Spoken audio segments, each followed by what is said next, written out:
And here's a little fucking hot take for you. Oh, no. Interesting that you brought up men's rights activists here, because I tell you what, you just gave women a very good reason to withhold sex. And isn't that one of your big things? Women using their fucking sex as power, withholding it from men? Well, look at the reason you gave them now. Women in Texas have legitimately no reason to have sex because they can lose their entire independence and everything to a man who goes to the government to snitch on them.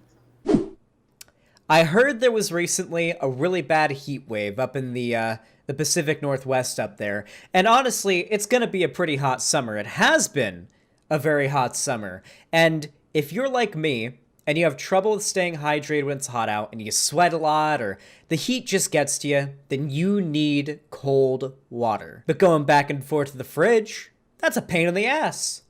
Pain in the ass. So why not keep your cold water with you in a bottle that'll keep it cold for a long time, is easy and convenient to use, and not to mention, looks pretty damn stylish. Introducing the Coldest Water. It's a brand that has a lot of different products, but my favorite thing from them are their water bottles. I actually have two of them.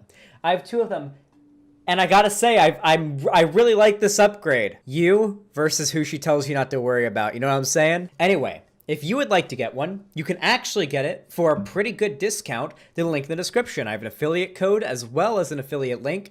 Go check it out. I get a cut of whatever you make, and you get a fairly sizable little bit taken off of the total buy if you pick anything up.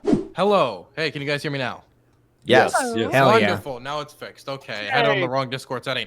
Welcome, everybody, to the Hippy Dippy Roundtable, which will be surely an interesting episode. You've come from all across the United States and one New Zealand to What? Is it what? Australia. It's Australia. Oh, is there a difference? Oh my god. Well, That will really piss off the Kiwis. well, They will be What? offended. the Kiwis. Well, Yeah, they don't wanna I'm be sorry mistaken for to my- Australians right now. to my 7 Kiwi viewers. I'm sorry if I've lost your patronage, but I would like to welcome you all to the Hippy Dippy Roundtable. We have a whole host of issues to talk about. I'm just going to jump straight into it. So here's the rules. Nothing against terms of service. No attack to anybody's immutable characteristics. Race, gender, stuff like that. No doing any of that. Now, there is a thing about attacking religion. And I will say that, obviously, with one of the topics today being Texas's new abortion law, religion is most likely going to be discussed to some degree, so that could somewhat be off of it. But I will ask you to please don't go around dragging everybody's interfaith faiths through the mud. It's not a rule, but it's just a personal request. No slurs, nothing of that sort. And when I talk, nobody else talks because I'm moderate. You've all seen the show before, and I think most of you have been on the show before. So, except for Pixel, sadly. But Pixel's here for the first time. We love new guests. And so when I speak, nobody else speaks because I'm purely moderating. I will not be giving my opinion. I will just be moderating. So if I speak up and you hear my voice, shut it down, or I will shut it down for you. I will do my best to moderate aggressively today because I want to make sure we have a productive discussion. Are there any questions about any of the rules that I've stated? Okay, no, pretty simple rules, pretty basic for most people. Okay, so we're going to go around the room, introduce themselves. For each topic, you have about a minute to state your opening statement uninterrupted and a minute to close it out. And right now, we're going to go to a minute-long introductions for everybody. We're going to start in the top left-hand corner with Aircraft Sparky. Hi, everybody. I'm Aircraft Sparky. I am a nationalist conservative, and I draw cartoons here on Twitch. I do these little panel shows here and there, and over at YouTube, I do weekly type of news roundup type thing. But yeah, that's about all. Looking forward to a great discussion. We got some good topics tonight, things I'm interested in. The stream looks fine from my end. Happy to be here. Happy to have you here. Now we're going to move it over to Biggs. Yeah, I'm Biggs. You can find me on Twitch, Twitter, and YouTube at Biggs8500. I'm a centrist libertarian. I like to think of myself as a practical libertarian. Obviously, I don't think any ideology to one extreme or another can be good. I think you need to have a mix of everything. I like to talk about politics, be on panels. I want to thank Dylan for having me on tonight and thank all the other panelists for coming in. It should be a fun conversation tonight. Okay, now I'm going to throw it over to Demon Machine.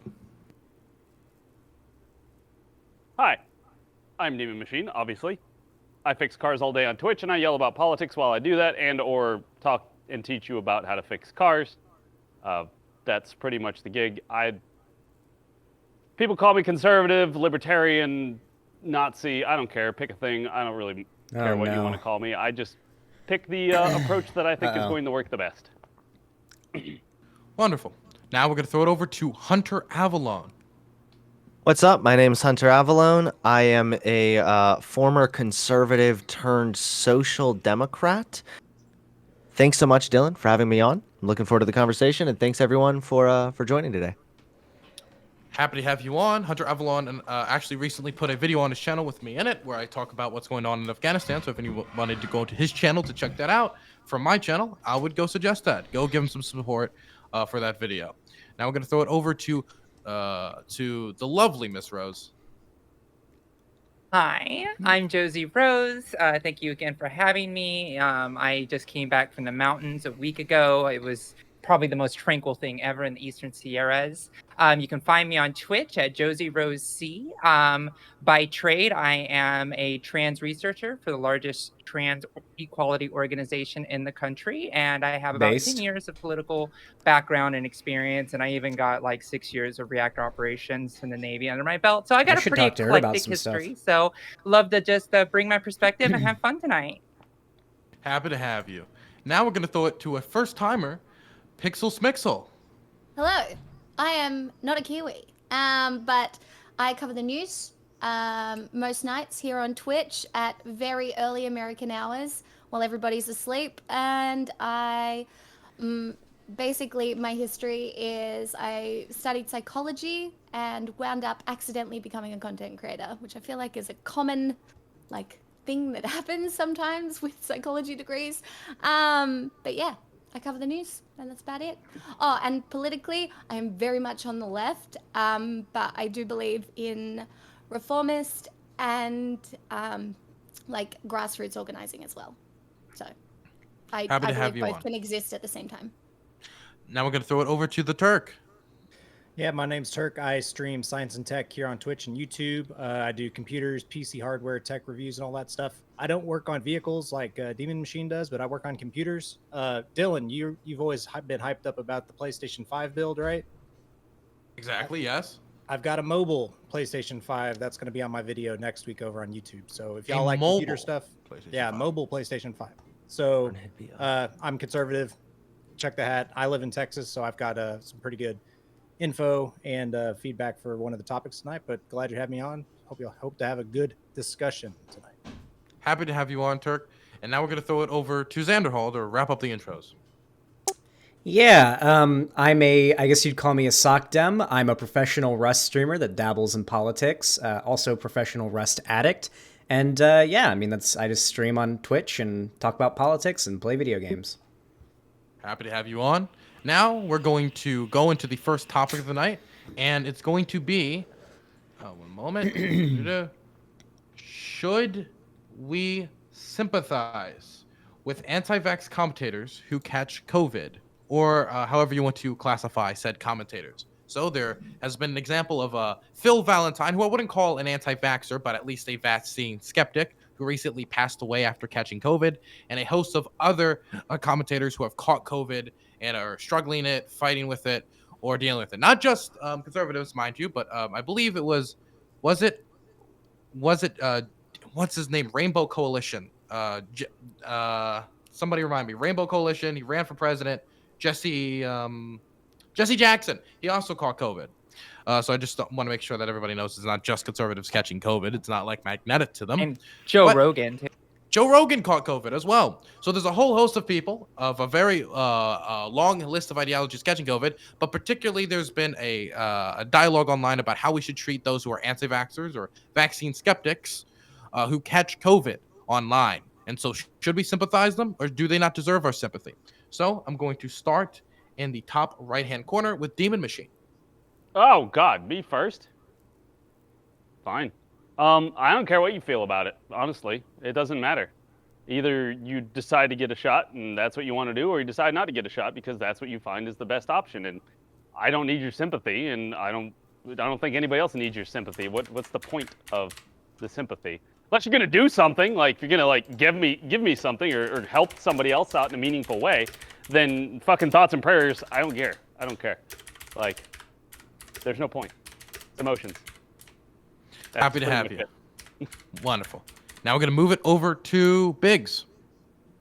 Yeah, so I kind of agree with a little bit what the Demon Machine said there. With don't really care what other people think necessarily, but in regards to like medical treatment and healthcare, I think that we should treat everybody equally with that. I think hospitals are required to provide equal care to everybody, regardless of if they have the vaccine or not. And as long as that's still staying the same, I think I'm fine with that. But I do think, as far as like, if you want to ridicule people, I do think that kind of just puts more of a resistance to actually getting whatever you want them to do. The old adage, you catch more flies with honey than with shit. So things like that. But I think that we can make sure that everybody's getting treated. And as long as that's the case, I'm perfectly fine with people online or whatever saying whatever they want, because you guys have the right to say it. And people have the right to either get the shot or not. So that's where I stand on that. Okay, now I'm going to throw it over to Aircraft Sparky. Yeah, man, y'all took all my talking points. Look, when it comes down to it, when people make decisions, consequences come one way or the other. So it is their decision to make. It's not really for you or anyone else to make that decision for them. So, I mean, look, do what you're going to do. I make fun of people who stand in the middle of the road protesting and get ran over by trucks. It just is what it is. Make bad None of them have decisions, answered the bad things question, by the happen. way. Personally, Not a single when it comes conservative down on to here the has answered the vaccine, question. I am probably one of the most vaccinated people on this panel, just because of my military service and how closely it's been since I've gotten out. And I've kept up a lot of them. But there's some vaccines that I just don't want to take. It's my choice, right? And that's just the way it is. So, yeah, if you really want to be a jerk and make fun of people that die, I mean, hey, do it. Why not? Okay, I'm going to throw it now over to Hunter Avalon. All right. Should we sympathize with people that don't get the vaccine and then they get COVID? I think that it can go both ways. Truthfully, I'm going to kind of take the enlightened centrist route there. I can understand sympathizing with some people that have been led astray, for example, by a lot of misinformation that floats around about the vaccines. As I've said, other than a medical condition or like your own personal doctor advising against the vaccine for whatever reason, I think that there's really no legitimate reason not to get the COVID-19 vaccine. So I think that for some people, if they get COVID and they're not vaccinated for whatever reason, if they've fallen victim to like conservative bullshit or something, then I could totally sympathize with those people. But I think if it's like a spokesperson or someone who actively contributes to misinformation and then they get COVID, I mean, medical wise, of course, they should be treated equally. But as far as how we react to it, I think they deserve the scorn and laughter that they get, because that's just personal responsibility at the end of the day. Okay, now I'm going to throw it over to Josie Rose. All right. So the thing is, like, the narrative here isn't about like making fun of people or trying to get some type of Schadenfreude in from people who are obviously denying science. It's the fact that these people have massive platforms and have instructed many people to not take the vaccine. Joe Rogan has done it himself, and just trying to like make it out to be like they can survive it, and giving bad misinformation. In San Diego County, they just made misinformation a public health crisis here in the county. The county supervisors just passed that. So the fact of the matter is, it is a public health crisis. If people are led astray because of their personality and that person dies, it should be a warning flag for a lot of people. So yeah, I look forward to the open argument on this. Wonderful. Now I'm going to throw it over to Pixel Smexel. I agree with the two previous speakers. I don't think that even if you expect equal treatment under the healthcare system, really that's not going to happen. If people don't get vaccinated, also I'm not for mandating vaccines. I believe you should have a choice. But if you don't get vaccinated, it's kind of wishful thinking to think that you're not going to like face some sort of, like, if you're in a triage situation, you are obviously going to face some sort of even subconscious effect from the healthcare system.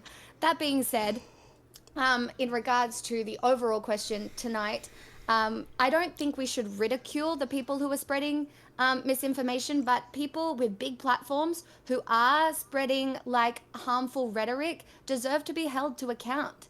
But I am particularly sensitive to other people who are scared of, like, I got my first vaccine this week and I was nervous, and people can be nervous about getting vaccines for so many different reasons: governmental distrust, health, needles. There can be so many reasons that people can be terrified of getting vaccinated. So I choose sensitivity in most of these situations, but like, if you're Joe Rogan and you're saying like ivermectin, monoclonal, all of these things, I think there should be some pretty harsh criticism there.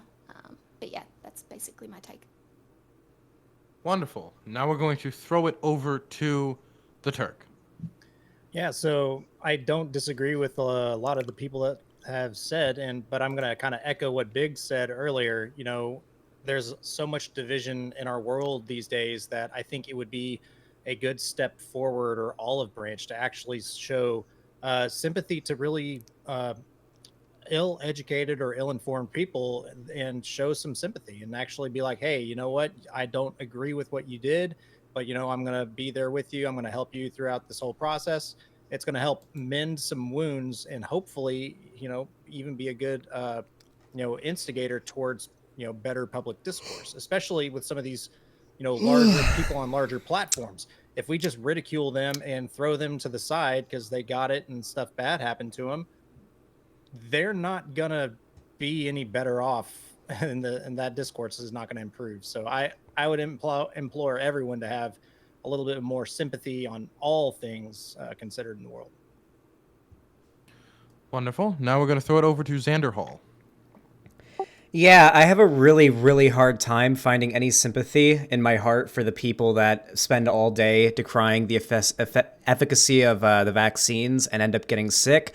I'm a big believer in the fuck around and find out philosophy. I don't care for these people, okay? I think anti-vaxxers are sort of a self-fulfilling prophecy in a way.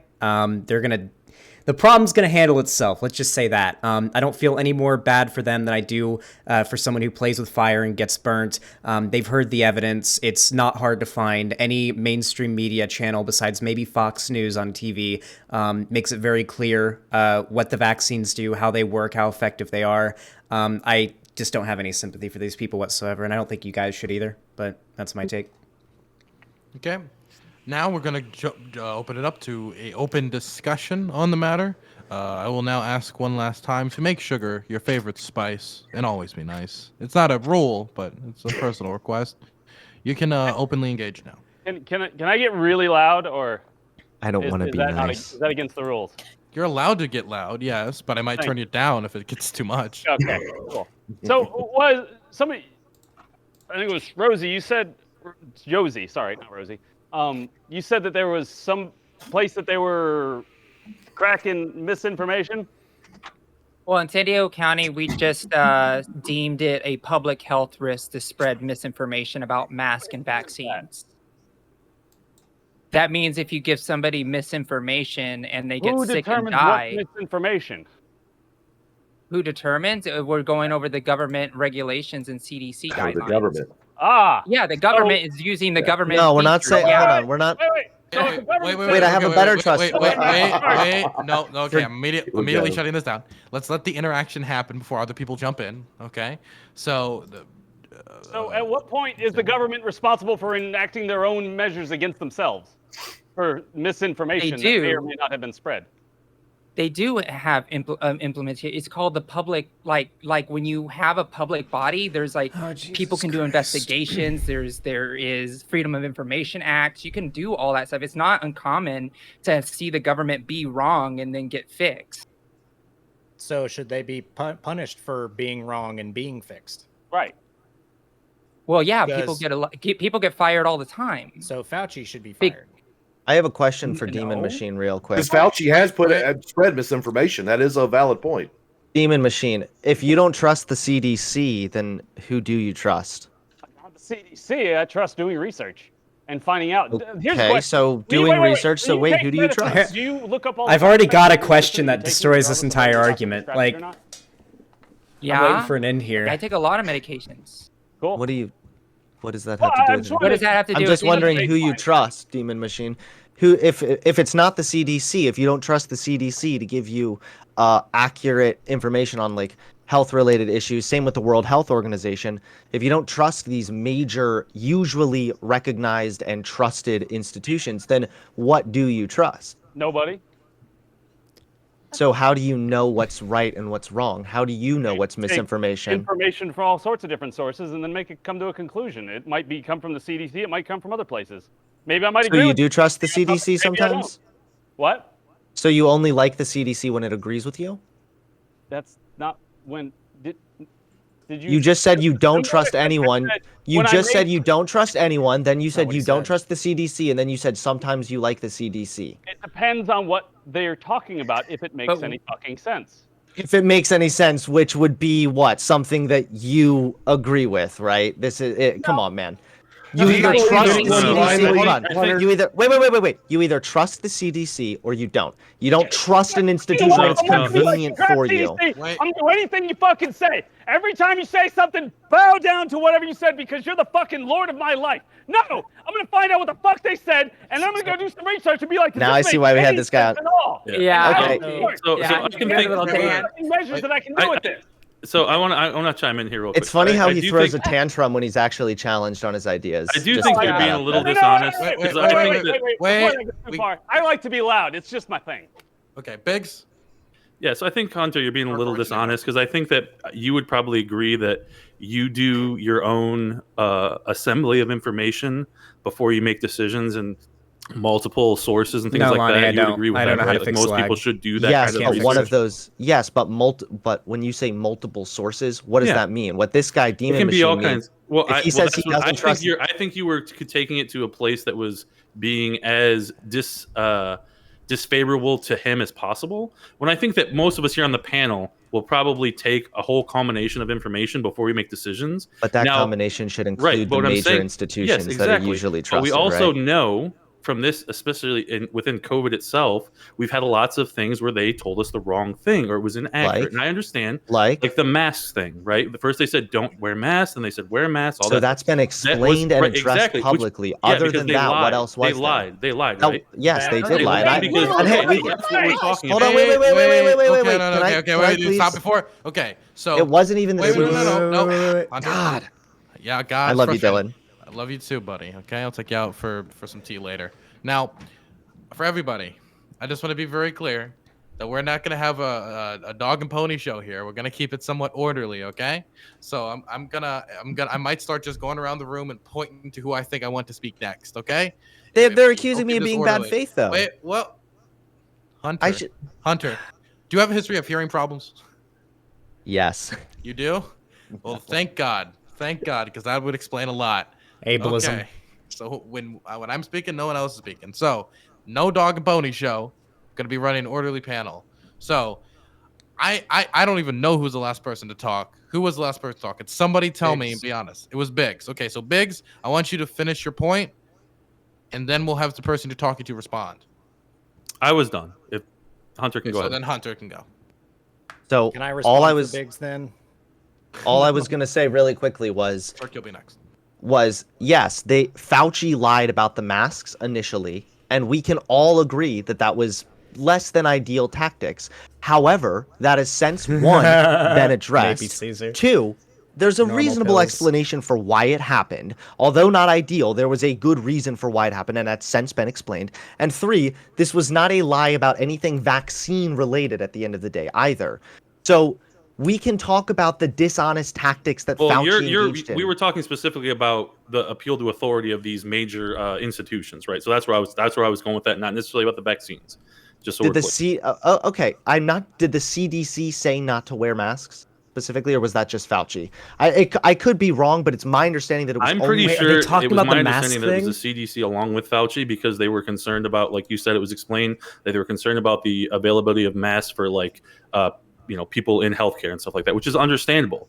But you still shouldn't lie to people, and that's where people have this mistrust. But again, So do you think just because that happened, you should just not trust them at all ever again? I never For anything? said that. All I said is you need to take a combination of information from the best sources that you seem to think are viable sources. Yeah, probably make a Nibiru. whole, take all that information and make a decision, right?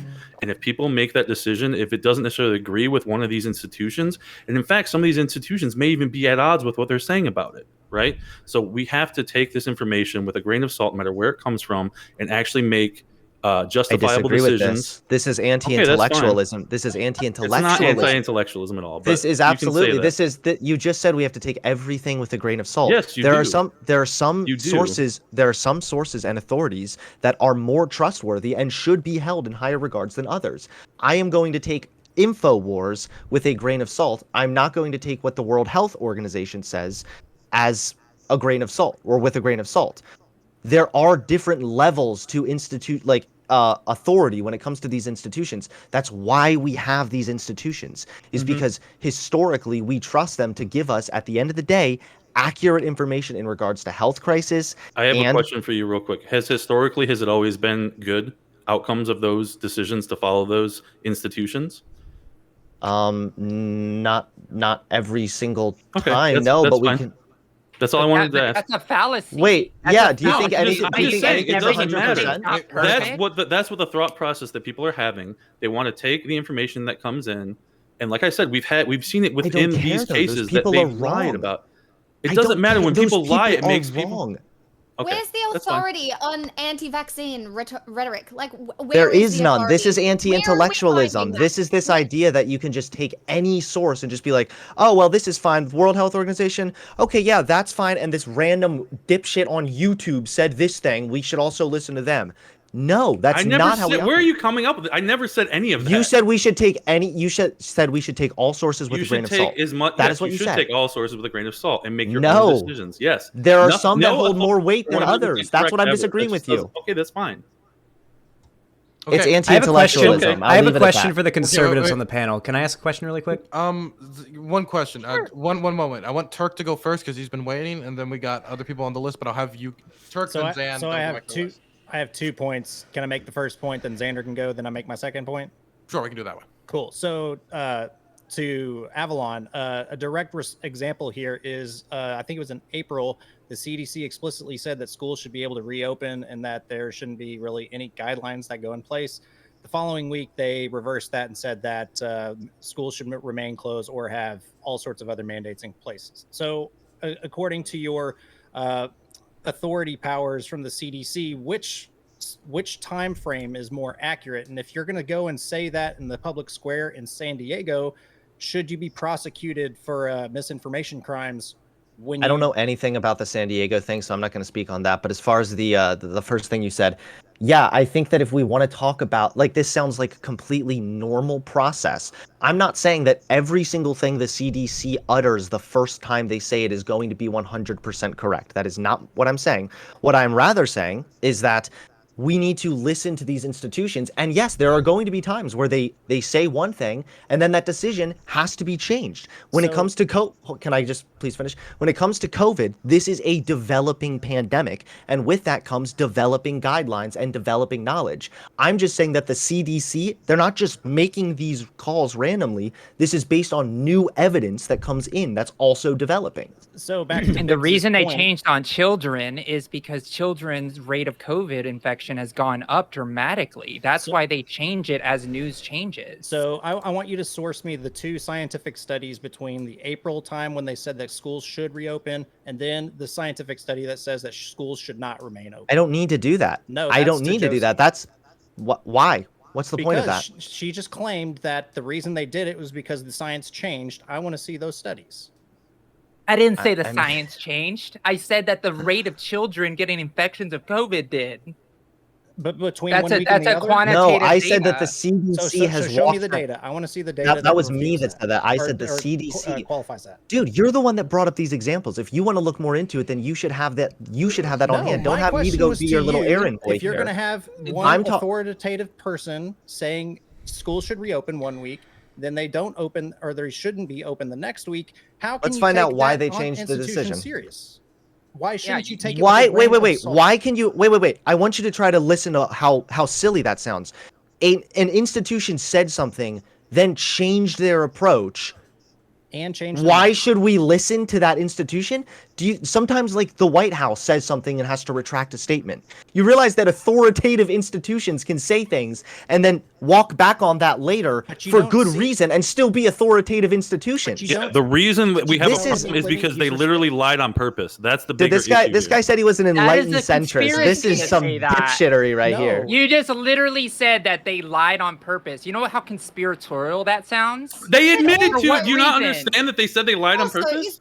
But is there Are not you? harm Do you not? Does that memory hold? Hold on, wait. That wasn't even the same thing that we were And let talking about right Pixel now. I speak. think She's it- been trying to speak. Oh no, I've been enjoying the conversation, but like, do you not realize that public institutions probably have to like skirt the truth occasionally in the interests of public safety? Like, they legitimately can't just be mind-blowingly obvious all the time because it could actually be very problematic for society. Why do you think that they took the mask route when at the beginning of the pandemic? Because they were worried there wouldn't be enough masks for fucking healthcare workers. I completely understand that, and I completely appreciate this entire thing has been a learning process. And yes, the information changes and things change. I still want to see the study that helped direct the CDC to reverse course on that thing. But do y'all understand how? So I don't have a. No, let me finish my statement, please. Sorry. Y'all see how this changing of the tone from these authoritative figures might spur some senses of doubt in the populace that don't necessarily. They believe you one day, then you change your mind, You see how that could show It's some not. doubt? It's evolving situation. It's a crisis. really Like quickly. it's. But it's you just don't a crisis I situation. have what he was things asking evolve. for. Hey, the Okay, Turk. go ahead. You the can Turk. you can send me the information in the All right, Discord I'd DMs. like to be.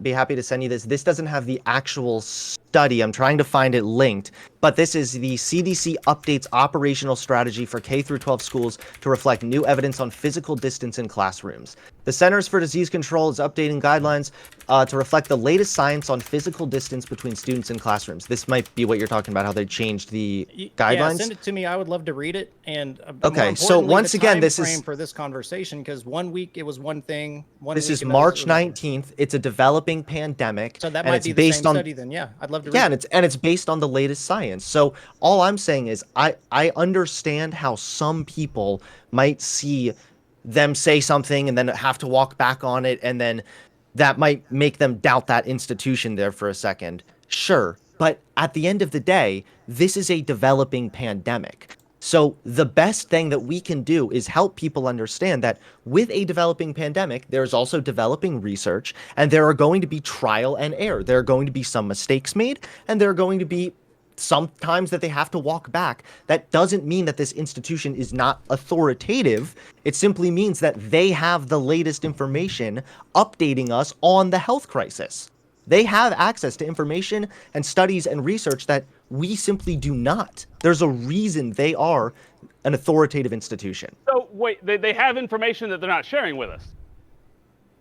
No, they have like have access to they have access to like the tools necessary to conduct certain research. They have they might even have access to certain like who knows, these institutions might be talking about like they also collate data in an easy to digest way. Like, nobody has the skills to, like, the general populace do not have the skills to go through paper after paper looking at statistics. I did 4 years of statistics. I still have no idea what I'm looking at sometimes. Like, you think that regular everyday people are going to go out there and read paper after paper properly? No, there's a reason you have to actually talk about ivermectin let her and finish. fucking take ivermectin. Okay, there's a one reason moment. you have to take like be a data analyst, like get a degree in that kind of shit to fully understand like statistics and how it works. You just can't always look at raw numbers and just draw your own conclusion. Yeah, give me a as, moment. as a dead. Oh, go Wait, ahead. We Go gotta. Xander Hall has been waiting very patiently for his turn to Okay. speak, and then I do want to return to the list, but I'll write your name down, Josie. Thank you. Xander Hall. Okay, I have a statement followed by a question for the conservatives on here. Okay, for starters, anyone here who's claiming that they are super skeptical and they look into everything and they make sure that whatever they're doing isn't going to cause them any harm, and they always take authoritative sources with a grain of salt is a complete lie. Everybody here buys food from the grocery store, which is approved by the FDA, and is sure because of that the food's going to be safe. Whenever the FDA does a recall of a certain product, they still buy it. Okay, we don't pretend like you're out there hunting deer in the wild for all of your food, and nothing there is being touched by some potentially malicious actor. And then I have a question. Okay. What motivation would the government have to lie about the efficacy of the vaccine? To prolong this pandemic that's fucked up our economy, is killing shit tons of Americans, what does the government gain from that? You could make the argument that, it helps them maintain power. I'd argue that a strong economy and lots of money helps the government maintain power. This pandemic does nothing but harm the government. It does nothing but harm the economy. The government has nothing to gain from this pandemic going on any longer. It is in their best interest to put out an effective vaccine that ends this pandemic so that businesses aren't getting shut down, people are going out and they're buying things, the economy is stronger, and people are more trusting in the government. It is against the government's best interest to lie about this and to prolong this pandemic. Okay, it seems that the Demon Machine is really eager to respond. Point. Has this been the largest transfer of wealth from the poor to the rich in the past, fucking forever? It's been like that for 40 years. It hasn't changed. No, it has changed substantially. Evaporated. In what way? In what way is it a transfer of wealth from the poor to the wealthy? Because a lot of small businesses have had to close because of the lockdowns and everything else. If businesses aren't open, they can't sell their wares, and then they go out of business. It doesn't matter how long. How's that help the government? That injection of the free money copium going on, they're eventually going to go broke and break down. And how's that help the government? How's that help the government? How does it help the government? I don't know. When it comes down to it, I don't have to know that answer. What I do know is that what was called what dark conspiracy? What dark conspiracy does the government have going for them that means they want the pandemic to be prolonged? It doesn't help out. The government has to bail out these corporations during the pandemic when they don't make enough money. The government has to give them money. You realize that, right? Huge favor, guy. Wait, give me a moment. Two people talking at once. I can't hear something. So, Zan, say what you said again, and then we'll have Aircraft Farky respond. I couldn't hear what either of you said there. Zan? Yeah, there's no actual answer to this. That's why I asked the question, because there's nothing the government gains from this entire pandemic. Nothing whatsoever. The economy being strong is what helps the politicians in power get reelected. They don't want these businesses being shut down because no one's buying from them. The government doesn't want to have to be doing bailouts for corporations that can't hold themselves up during the pandemic. There's no reason at all that the government would want to prolong this. It is in their best interest to put out a vaccine that works well, that has the minimum amount of possible harmful side effects to help end this pandemic. In no way does it help the government or any of the shadowy dark people in power or whatever that you conspiracy theorists seem to believe in for the pandemic to be prolonged. Okay, if anything, this has hindered their power and their ability to continue to maintain it. I mean, we saw that with Trump losing the election. Clearly the COVID pandemic had something to do with that, right? I actually do have an answer for you, if you don't mind if I butt in here, or do you want to go, Sparky? Go ahead, Ben. So, I mean, we've seen it time and time again in the past where something happens and the government sees an opportunity to expand itself by instituting new and different organizations. You know, we saw like Homeland Security, we saw the Patriot Act. We've seen so many times that the government keeps overreaching its bounds. Every time there's something to be taken advantage of, they take advantage of it. Now, while the actual fruits of this may not have come to fruition yet, but I can guarantee you there's going to be some major stuff that we've already seen some of these things coming down the pipeline with like the vaccine passports and forcing people that have like their ID and passports to go into New York City restaurants and stuff like that, where you don't require people to have ID to vote and stuff like that. This wasn't the government. This was a state. Doug, all you have to do is take a picture of your vaccination on your phone. Wait, stop. I can't hear. Let me hear Biggs finish. Jesus. Yeah, basically what I'm saying is we've seen time and time again that the government there's a problem, the government takes advantage of that problem, they grow, and then they never relinquish those powers back. It happens all the time. The government didn't do the vaccine passports in New York. That was a state implemented thing. The federal government is not implementing vaccine passports. I believe that they can't do that. The No, they state, can't. however, there's Neither plenty can of the state, really. Okay, well maybe they can. If they could, that'd be dope. But yeah. So just because it's smaller government doesn't mean it's not government. Okay, it's still. I don't care if controlling it's smaller people. government. I'm Okay, it's fine. I'm fine I'm with talking about all vaccine government. passports. That's fine. I think Yeah, that's vaccine good. passports are based. So Oh, so yeah. 100%. I think everyone should What about I think everyone voter should ID wear a then? scarlet letter for the diseases they carry that are terminal, You need ID to go into a Why? restaurant. but Why not would to you do vote? that? because they're a risk to public health. How are they a risk of public health? How's Ow. someone like with cancer or something a risk of public health? Yeah. Cancer, no. Syphilis, gonorrhea, any Are those STD diseases transferred? You're Oh, supposed they to can be, disclose yes. those. You're supposed to disclose those to your sexual partners if you have that. By the Wait, way. no. Not in the state of The California. point of the Josie. vaccine. You don't have to anymore. Yeah, you do. No, you don't. They If you are decriminalize it. willingly spreading an infection, Stop! you can go Don't to get into the jail. nitty gritty details. It's You're not- right, you're it's- right, It's you're just right, a Don't big get into the right. details You're because right. he's It's right. completely off the side of the point. The overall point here is that this was a state thing when it came to the vaccine passports. It's And still government, though. So That is still what? And government. what Biggs is saying is overall appealing to conspiracy. Yes, it's this idea that now first it was COVID, now it's the lockdowns, now it's the passports. The government has nothing to gain from any of this. Like It's not about government gain, though. See, here's What is here's it the about? problem. What's it about You then? think it? Wait. Hold on. Can we? Hunter, you were trying to go on a spiel, but you were cut off for a second. Can you finish, and then we'll have Sparky respond? I'm good. I want to hear what he was Okay. going to say. Sparky. So really, the government itself, the government's going to keep its power, and it has the means of force to actually keep that. Who really gets enriched, who really gets empowered by all these overreaches are the politicians and their families. When you look at things like, I don't know, the war in Iraq, who most benefited from that? Well, Ew. our current president, his brother, was one of the main contractors over there. Here's the thing. When you are in power, you can actually move contracts over to certain people. It's very easy to do. And people can enrich their families this way. We see So how this is that working all with the COVID? time. How's that happening So with let's COVID? tax the rich, get all that money back, and then we'll be good, right? Wait. How is Because that happening with COVID though? Even You if know- I took everything that you just said was true, what does that have to do with COVID? So there's one guy, I'm trying to remember his name. He worked for the CDC, left the CDC in 2021, and actually now is believed serving on the board at Pfizer. It's interesting The that FDA Pfizer's the only guy? one. So what? So fucking what? He was voted Hold on. onto.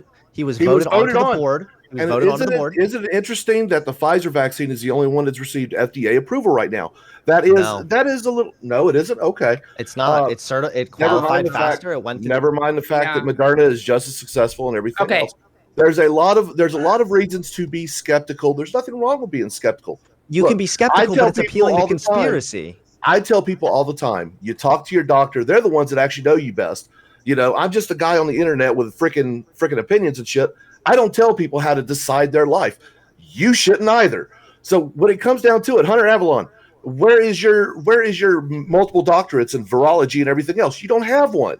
I don't It's need to just like have I one to don't. recognize doesn't need that to have one. vaccines have been proven overall positive and effective in preventing COVID. Vaccines And if a on the- state wants to implement vaccine mandates or vaccine passports, they are completely within their right to do so. If you want to look at the court precedent, it is there, my friend. It's been there for the last 100 years or so. Even Massachusetts, I think it was the first state to do so, had a vaccine mandate. That would be fucking based. I say we mandate vaccine. Every state that can should fucking do it.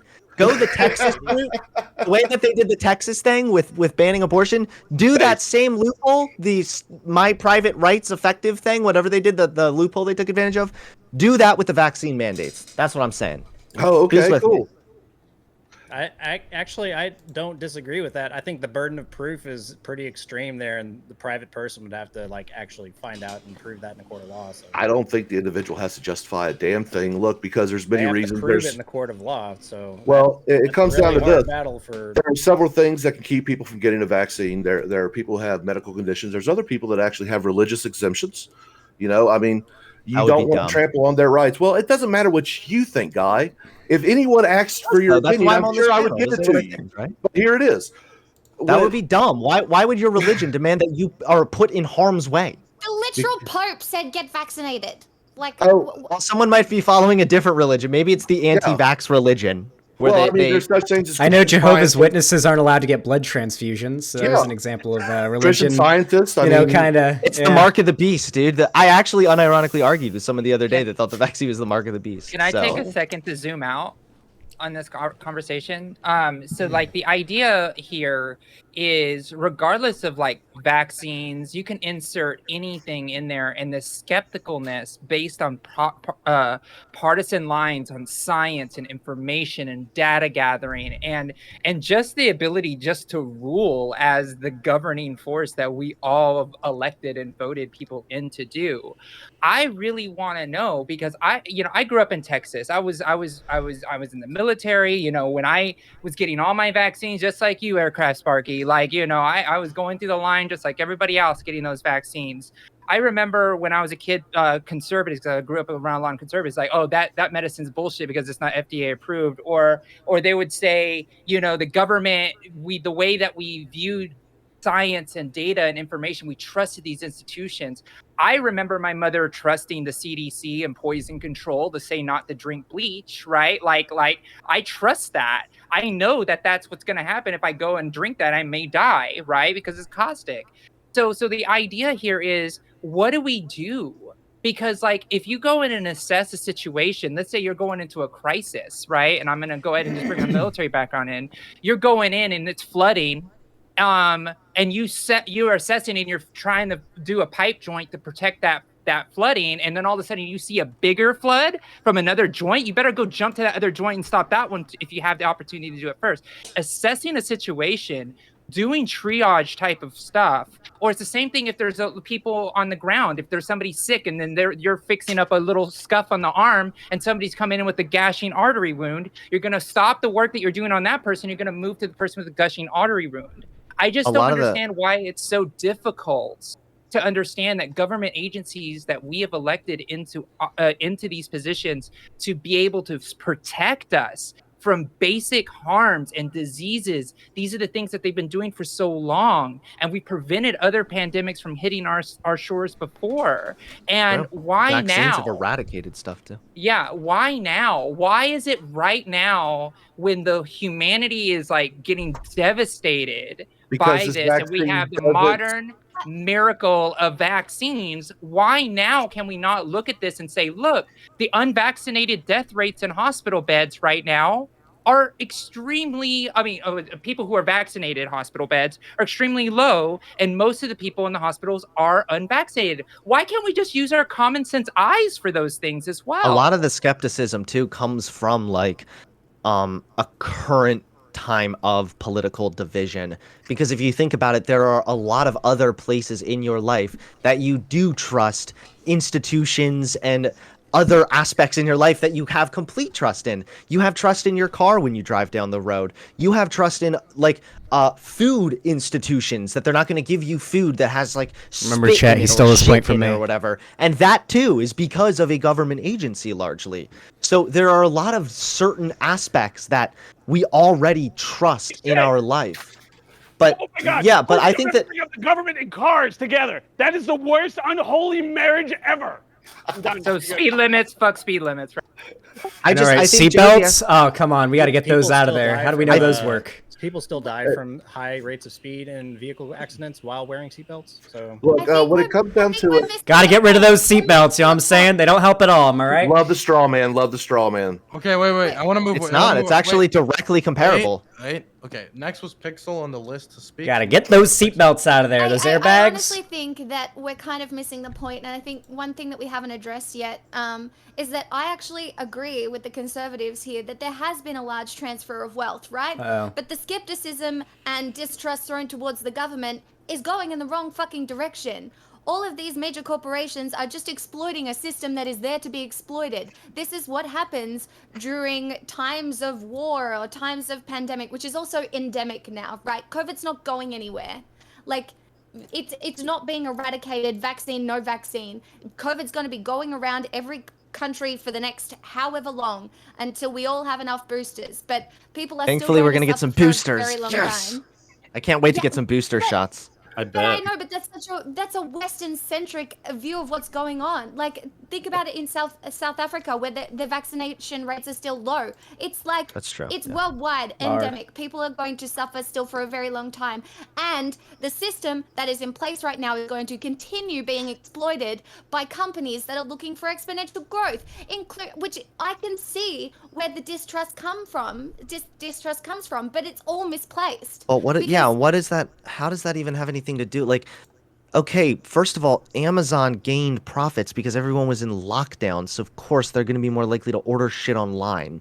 That just Yes, seems but like. it also increased But also, like, the- what is that like a monopolizing. conspiracy by Bezos? Did he start COVID? What does this have to do No. with? Nobody is saying that there's a No conspiracy. one's even claiming that.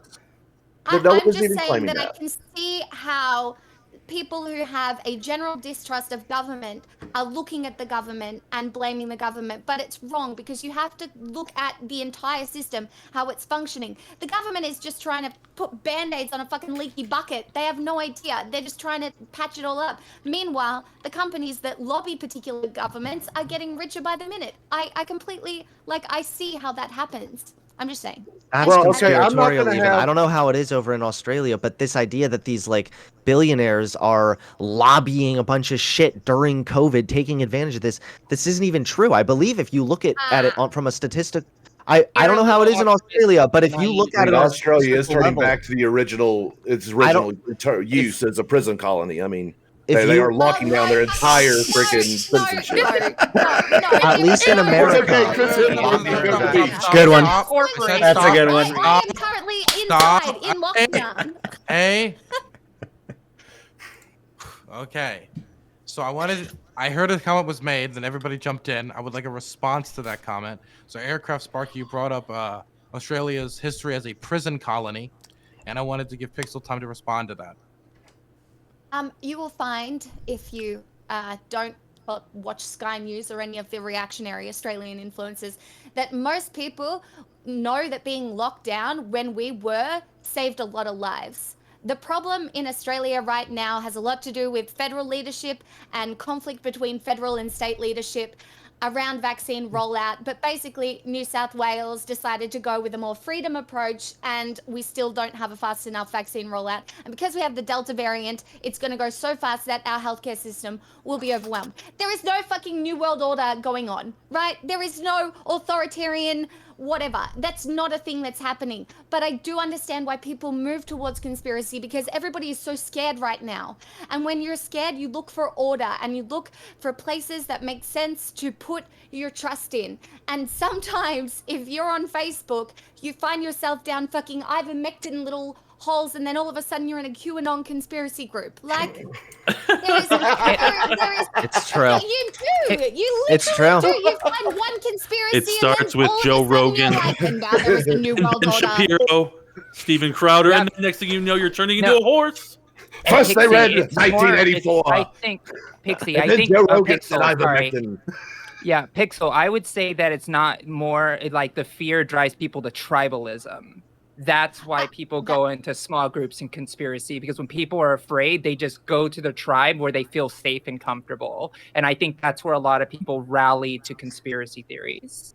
Yeah, I It agree could with that be. as I well. think that if you there's a whole bunch of like different psychology that kind of goes into conspiracism. And it's funny too, because there's even been studies done showing how when it comes to general like things in life, I don't know how else to put that, general things in life, people tend to trust facts more than anecdotes. But when it comes to health crises specifically, people take anecdotes far more seriously. So it's more of the reason why we're seeing like vaccine hesitancy, for example. People aren't convinced by the statistics showing that like it's only a small fraction of people that experience any really long-lasting negative side effects.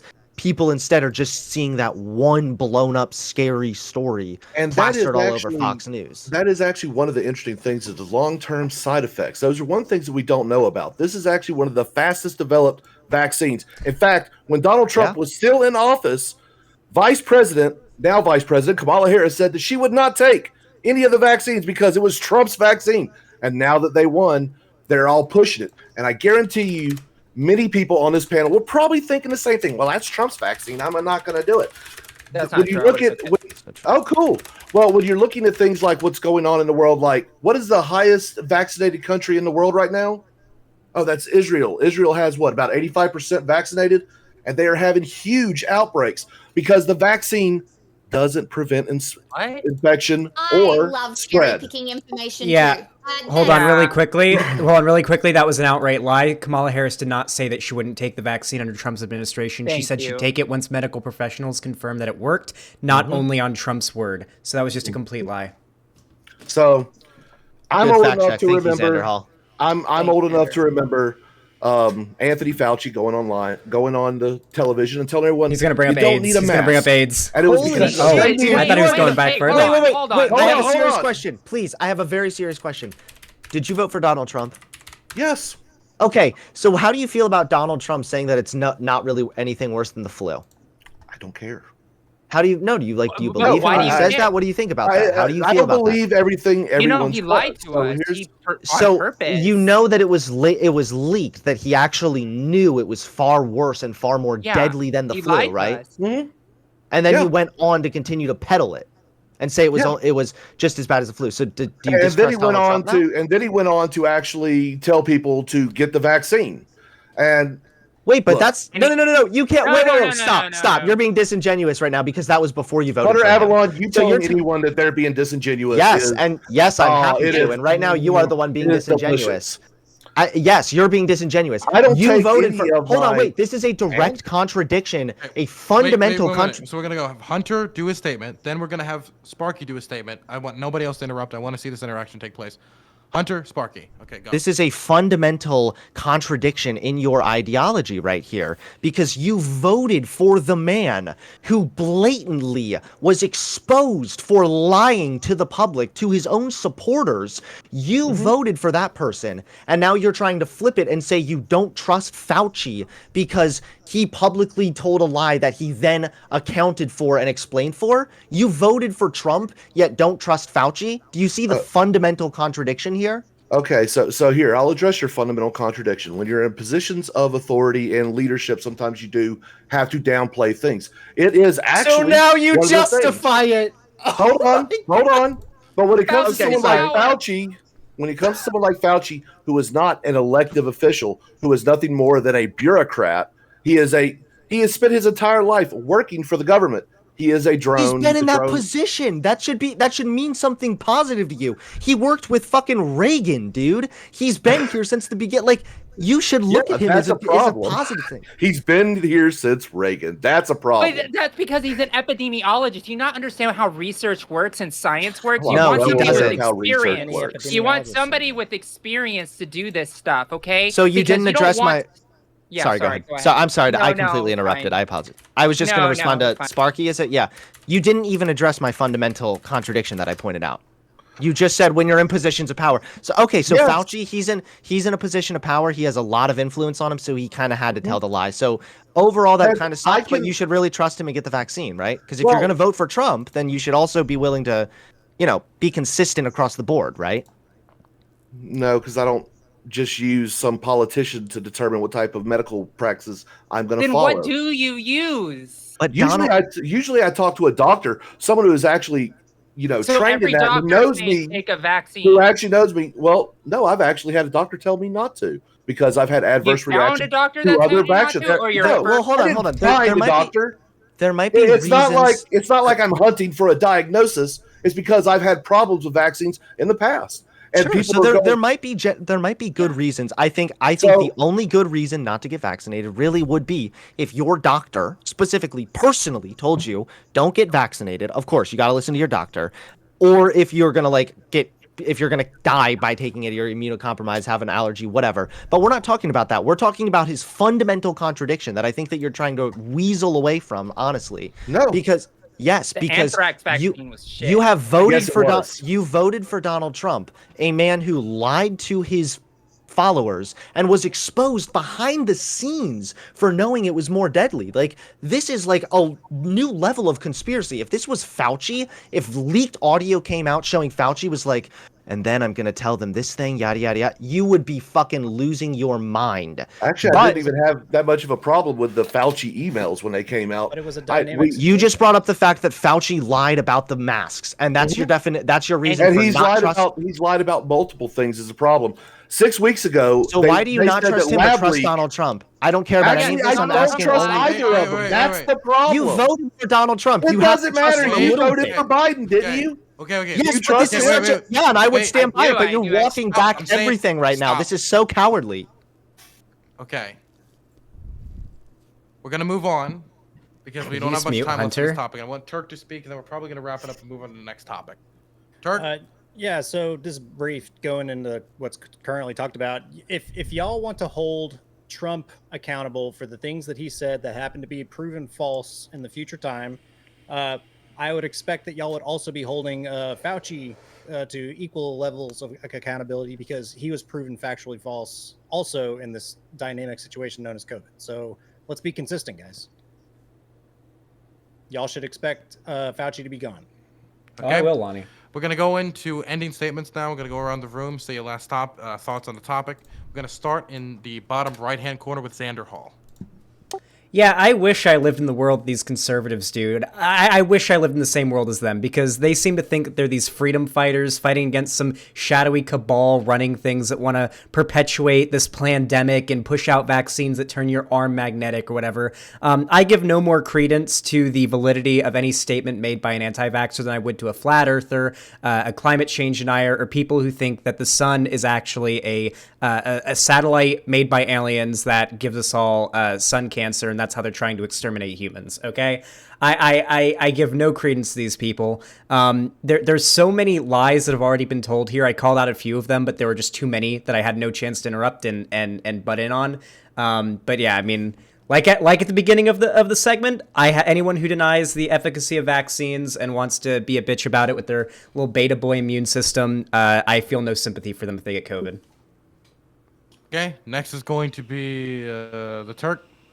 Yeah, so I still believe that vaccines are effective. The data proves that getting the vaccine does actually help you not get hospitalized. And if you do, it's usually a lower risk symptoms, and you typically get out of the hospital a lot faster. So I don't disagree with any of these people. And I'm the counter proof to what Xander Hall just said, that all these conservatives are boogeymen thinking that, ooh, anti-vax. That's not how the majority of people actually think.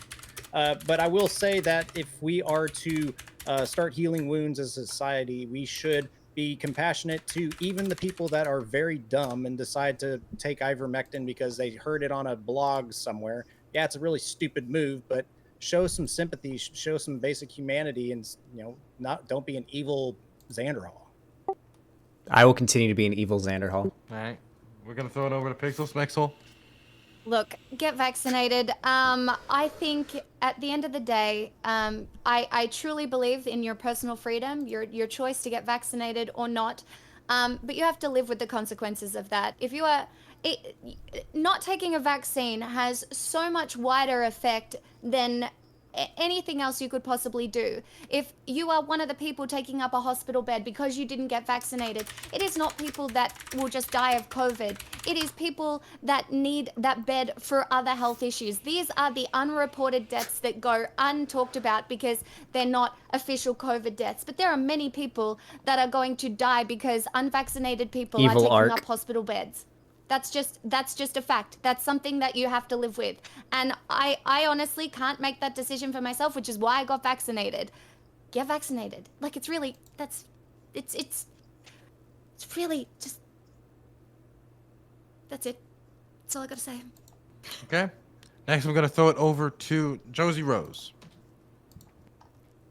Okay, so I'm not gonna repeat a lot that has been said, but I just want people to really take away the idea of data science and how difficult it is to collect data. And I wanted to make this point earlier when Pixel said it about how institutions are designed to take data, do scientific clinical research, and they've been doing this for years.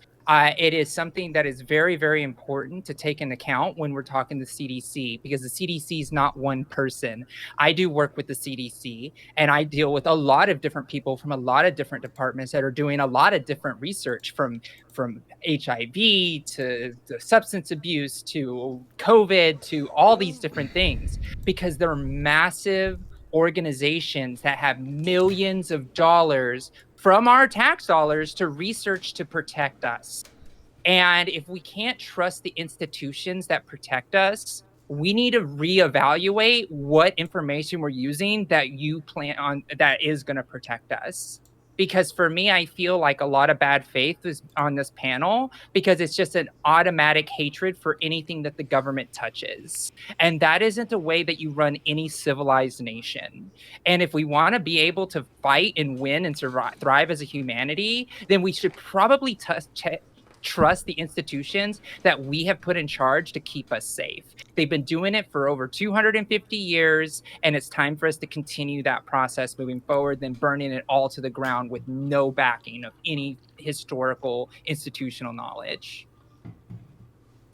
Okay. And we're going to move it over to Hunter Avalon. That was Josie Rose just talking. Sure. So I'll start with just reading this little blurb from Healthline. The unvaccinated population is at high risk for infection. If this variant continues to move quickly, especially in areas of low vaccination rates, the U.S. could see a surge in SARS-CoV-2 infection. There are also multiple studies linked here. I'd be happy to put this in the Discord. The first one checked out how the vaccine stands up against the Delta variant. This was an analysis carried out by Public Health England, so let's not get too feisty here, accusing this of being the government or something. The vaccine appeared to be about 88% effective against symptomatic disease and 96% effective against hospitalization with the Delta variant. There are an array of studies done. Some found not as good as high results. Some found just as high results. Either way, we know one thing that's for certain. Getting vaccinated lowers your risk of getting COVID, and it lowers your risk of dying in the hospital from COVID-19. As someone who has had family members literally die from COVID-19, I ask everyone watching, get vaccinated. We can trust these institutions. Part of the reason that we can trust them is because the fact that there are multiple people there, that keeps them in check. That holds people much more accountable. That's why these large institutions have existed successfully for so long. So that's all I really have to say on this issue. Get vaccinated. Other than the two things I said earlier, if you don't get vaccinated, I think you're dumb. Bye. Okay. Now I'm going to throw it over to Demon Machine. Oh, I don't care what you do. If you want to get vaccinated, get vaccinated. If that's what you want to do, if you're older or something like that, trust your doctor, trust your own decision making, trust whoever you fucking want to. If you die from whatever reason, you have my sympathies. I will do anything I can to help you from dying. And I think it should be in your hands, because you only get one life. It's the one that you have, not the government's life, not anybody else's life, not that life over there. You get one. So use it wisely. Try to do what you can. Other than that, I really just, the topic was sympathy for people who didn't want to get vaccinated, and yeah, I'll have sympathy for anybody. Okay. Next, I'm going to throw it over to Biggs, and as a hype train is coming along, I'd appreciate any support to the channel from anybody in chat. It takes a while to put these together, and it really helps out the channel. Guys, subscribe, donate to me, you guys, not Dylan, me. Throw him a follow or some bits. Dylan provides this awesome content every day. I'm poor. Can't afford to feed my cat. So, come on. Show him you enjoy it by throwing him a few shekels. But as far as the vaccine goes, if you're listening to people on the internet, that's the dumbest thing you can do, right? Whether it's Joe Rogan or fucking us on the panel here, talk to a doctor, talk to a professional, find out what the right path is for you, and then just make your decision from there. As far as being sympathetic, I think we should be sympathetic to everybody if they're in pain, if they're suffering. I think that's just like part of humanity. I think most of the people on here, even if they say they don't, I think they probably deep down do feel sympathy, just because it's just innate to human nature. But again, listen to your doctors, do what you think is right, and that's basically it. Okay, and now we're going to throw it over to Aircraft Sparky. All right, look, with the whole should you have sympathy, man, that is a personal decision, just like getting a vaccine. If you're curious about the vaccine, talk to your doctor, someone who actually knows who you are, knows your medical history and everything, and listen to them because they probably know more about you than any of us do. So don't take any of our advice on vaccines whatsoever, and damn sure don't sit there and self-medicate yourself with anything that you can get over the counter. Talk to your doctor. There's alternative uses for a lot of medications. So when people go horse paste, yeah, there is some truth there, but there's more to it than that. Look, just be decent. Be a decent person. If someone happens to pass away that you know because of COVID, vaccinated or unvaccinated, you should probably feel sympathy for their family. And if you felt like they got what they deserved, well, I mean, you may want to keep that to yourself. If you're not willing to say it to someone's face, you probably shouldn't say it at all. It's the way I look at it. Thank you. Okay. How can I say it to their face if they're dead? Say it to their brother or sister. See how that one works out for you there, big guy. Okay, so any statements are done. So we're gonna move on to the next topic. Oh, and for everybody in chat, since everybody has stopped looking at Afghanistan, I just want to update everybody in chat on the Panjshir resistance in the Panjshir Valley. It seems that the Taliban are attempting another offensive, and I know a lot in my community really care about that. I just wanted to say that another offensive is being attempted at the moment, and apparently it's not going as smooth as the Taliban wanted, and they've lost a few hundred fighters to snipers and machine gun fire and tanks that were confiscated in the Panjshir Valley. Wanted to update people in chat. But of course, the spokesperson for the organization said the situation is dire, and the Taliban are putting on a good face, saying it has been conquered, and the next few days might decide that, depending on how the battle goes. Okay. What was that? Oh, they're fighting the son of the famous resistance leader during the Soviet invasion. They're Masood. I never know how to pronounce his name, but the former vice president of Afghanistan has declared himself to be the president of Afghanistan. So this is like the Afghan government resistance. Yes, in the Panjshir Valley. There's about like 8,000 of them. Which side I'm rooting for here? Northern Alliance, right? Northern Alliance. It's a combination of former government fighters, native Tajiks. They recently Tajikistan even airdropped them guns, bombs, and food as they defend the Panjshir Valley. It's just wanted to give everybody a news update since it's not getting a lot of attention in the media at the moment that there is resistance still in Afghanistan against the Taliban. Now we're going to move on to the next topic, which is going to be fun. It has to More Afghanistan. It has to do with what's going on in Texas right now. So in Texas, a restrictive law having to do with abortion has been put in place that has to do with past 6 weeks in pregnancy, and there has been some very precise. How the law has been extremely maneuverable and flexible in how it was created, so that it is private citizens who enforce it through what you could call like $10,000 bounties. So it's not the government going out and like trying to enforce it, but they want private citizens to sue individuals who assist others in getting abortions. And so many people are calling this a de facto abortion ban. Others are calling this the protection of life because of their position on abortion. And I wanted to give it up to the channel to debate this topic. We have actually not debated abortion on this channel ever. And so this will be the first time we've ever touched a topic on the Hippy Dippy Roundtable before. I know it's an extremely divisive topic, and I'm asking everybody to please treat it with the care that it deserves, considering how much emotions are involved. So we're going to start in the bottom left-hand corner with Pixel Smixel. Well, I am staunchly pro-choice. I think at the end of the day, the people who say they're pro-life actually do not reflect that in their actions even slightly. I also think that a lot of people who identify as conservative often talk all about their personal freedoms until it comes to women. And that makes me really uncomfortable because I believe that women should have equal rights to men, and I don't think the government should get a say in what I do and do not do with my body. I have a lot of other pro-choice positions. I'm very interested to hear the perspectives on this channel. But yes, it'll be an interesting conversation, that's for sure. But yes, staunchly pro-choice. Okay, I'm gonna throw it over the Turk, who is a native of Texas, I believe, a Texas native. Favorite son. So yeah, so I find that your stances, Pixel, this is just opening topic, of your stances in the previous conversation to this one are pretty astounding. So I'm hoping that we get to talk about that a little bit more. This is not an outright ban. There are plenty of options up to 6 weeks that can be accomplished, right? You can still do you can still do how do you 6-week know abortions. There are still options. Oh There's no! also options to This go guy's out a of state. fucking so it's like, dumbass. It's not a complete ban. Everyone's saying it is. It's not. That's factually incorrect. How do you But know I that you're will say pregnant if we you should don't? have compassion on this? And I If you wish miss there a was different period, solution you're already in 4 order weeks to in, help these probably. people that have made bad Like if you just choices had in your life. most We were recent talking period, about, and many having women end up personal missing periods responsibility when it anyway comes and to wouldn't even vaccine think and much stuff. of it. So it's like I could go in a bunch of different avenues on this conversation. So I'm looking forward to a good I'm muted. debate. Don't worry. Yeah.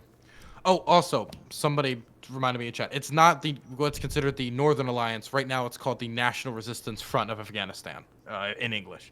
I wanted to throw it over to Xander Hall. Yeah, I mean this new law is unconstitutional. I think it's dog shit. I'm pro-choice, obviously. The Turk, I think it was, I have a hard time with names, just brought up that there are other ways to deal with pregnancy prior to the 6-week cutoff for the law. But I want to point out that most women probably wouldn't even know that they're pregnant until that point, considering that maybe you regularly miss periods or you don't regularly take pregnancy tests. By the point where this cutoff is made, many women might not even know that they're pregnant yet. It's pretty common. So you're basically taking away the opportunity for many people to be unable to get that service. Not to mention, the law does not make any exceptions for people who have been impregnated through rape or incest, which is, I imagine, as many people here would probably agree, not a good thing. Okay, now I'm going to throw it over to Josie Rose. Okay. So first off, I just want all men on here to start talking about women biology and pregnancy, because 6 weeks is not a lot of time. And they chose arbitrary heartbeat as the reason why, which is completely just not scientific because of the way that whole process works. But the thing that scares me, you can put your hands up all you want, Turk, but you're wrong. So the fact of the matter is, what concerns me the most about this is how Texas pushed this through. There are women right now that had rights, and then the anti-choice people came around and said, no, you don't. And when we're talking about these things, when we're talking about choice and all of these bodily autonomy things, when we talk about the previous conversation, all of a sudden that we can take rights away from people. The government can go ahead and mandate these things. They can go ahead and go into smoke-filled rooms and hold special sessions for loopholes to pass the most heinous bills because they know they wouldn't be able to pass them in a public election system, that they have to go in and break the rules. There's a lot of women that are going to be very shocked in a couple weeks when they realize they can no longer get an abortion because not everybody watches the news like us. That is going to be tragic and disgusting to know that this is going to be happening, and all because the anti-choice people wanted their way. Okay, I'm going to throw it over to Hunter Avalon. Sure. So I'm very much in the middle with this kind of an issue. I am surprisingly not very emotionally attached to this issue. I consider myself pro-life in the sense that I find abortion to be morally wrong. I would not get an abortion myself.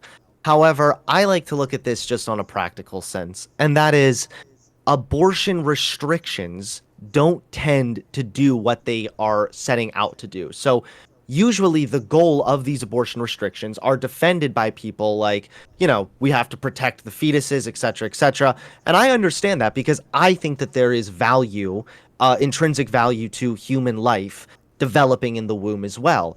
But abortion restrictions don't really work in actually reducing abortion. Even though it sounds like it should, it doesn't usually play out that way. A better way is providing contraceptive access. So instead of these strange sort of restrictive abortion policies in states that don't really work, it would be better to instead try and work with something in the healthcare, provide more contraceptives. Just really quickly to substantiate my claim, I have here some statistics showing how abortion rates actually stay relatively similar in countries where it's completely restricted and in countries where it's broadly legal. Like, restricted areas don't actually see a large decrease, but you do see an uptick, an estimated 23,000 per year preventable pregnancy-related deaths because of unsafe conditions due to illegal abortions.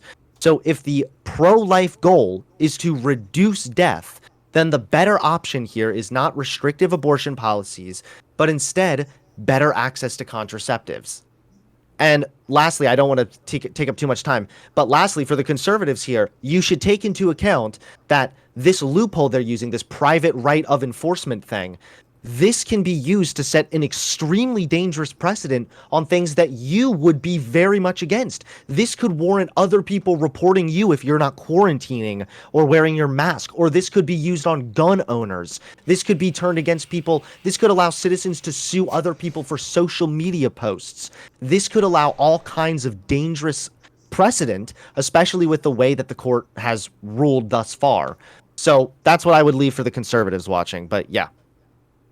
Okay, now I'm going to throw it over to Demon Machine.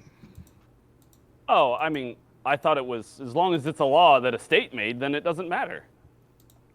Sorry, sideways. I don't like abortion because the question is always, where does life begin? And nobody can really come to a good consensus or agreement on that because we don't know whether life begins at actual conception, like when the thing's like attached to the wall or anyway.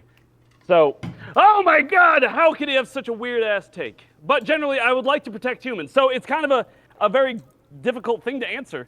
I don't know if I really like the law. I tried to look at it some, but it's rather confusing when I was reading it as to what it was, because I couldn't find the actual law itself. I could only find everybody's articles about it.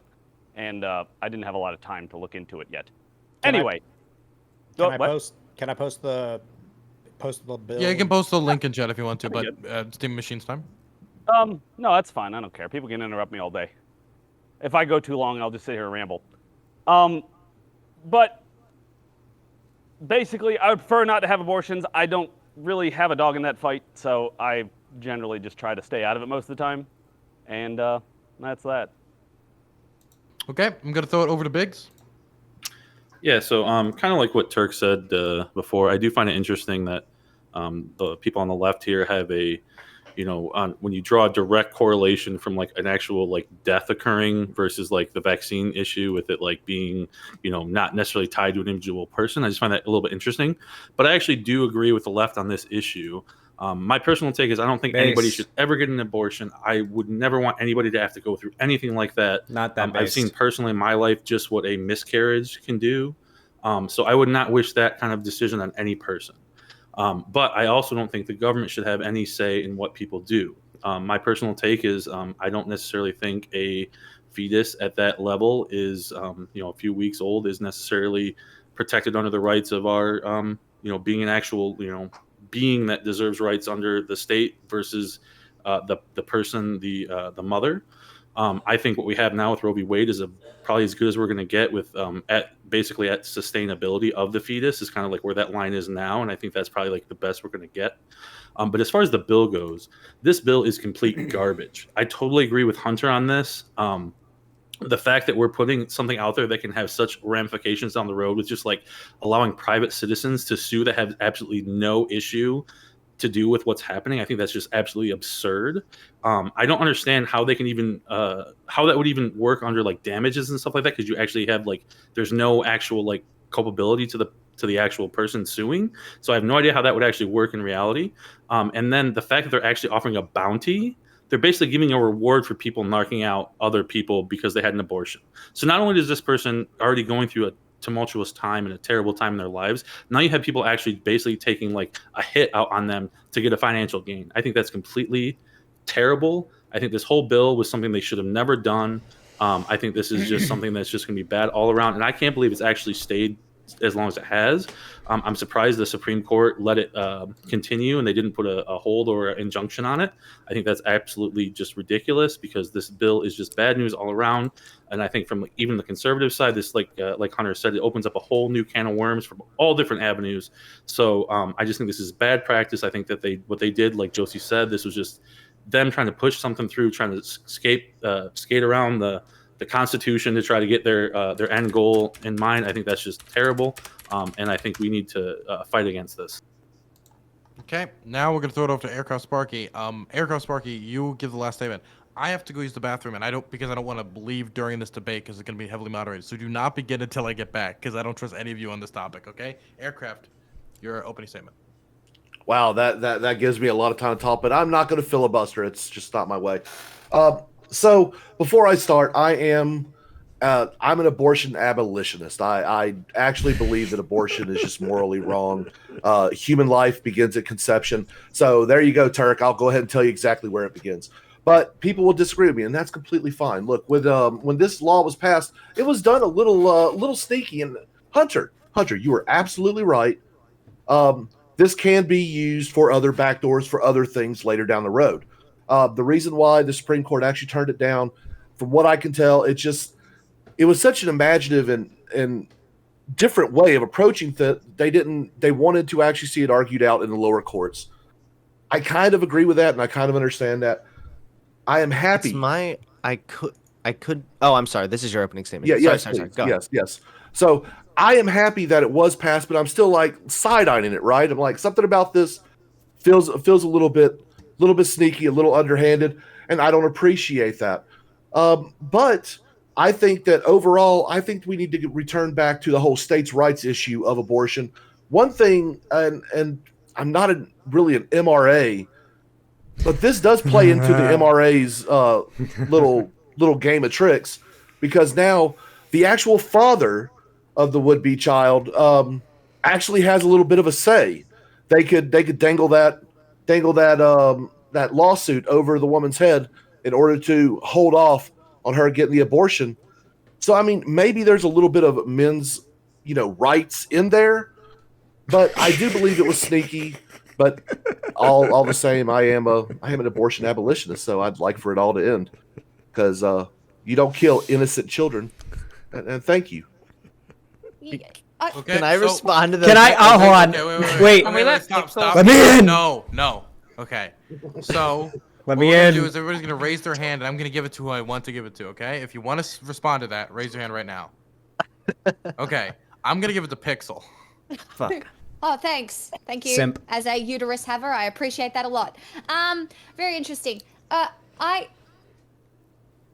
will just hypothetically say I give you the fact that you believe that life begins at conception. At what point do you force someone to their own detriment to keep another human being alive? How are you deciding which life is morally more important? Right? How are you deciding that? Legitimately. Okay. So what do you mean to their own detriment? I'm being specific for a reason. So are you talking about actual health of the mother, like the mother may actually pass away? Or are you talking about financial or something like that? Okay, well, if you want to talk about the law and its specifics, right? It bans abortion at 6 weeks. Some genetic tests that you do, you can't do until like after the 6-week period, right? So you're not even going to know. You could have a baby with spina bifida, right? And where the spine is connected to the head and they will never breathe. They will survive maybe 2 minutes outside of the... It's not eugenics. It's eugenics. It is legitimately... It is That's not what eugenics the safety is. of the mother.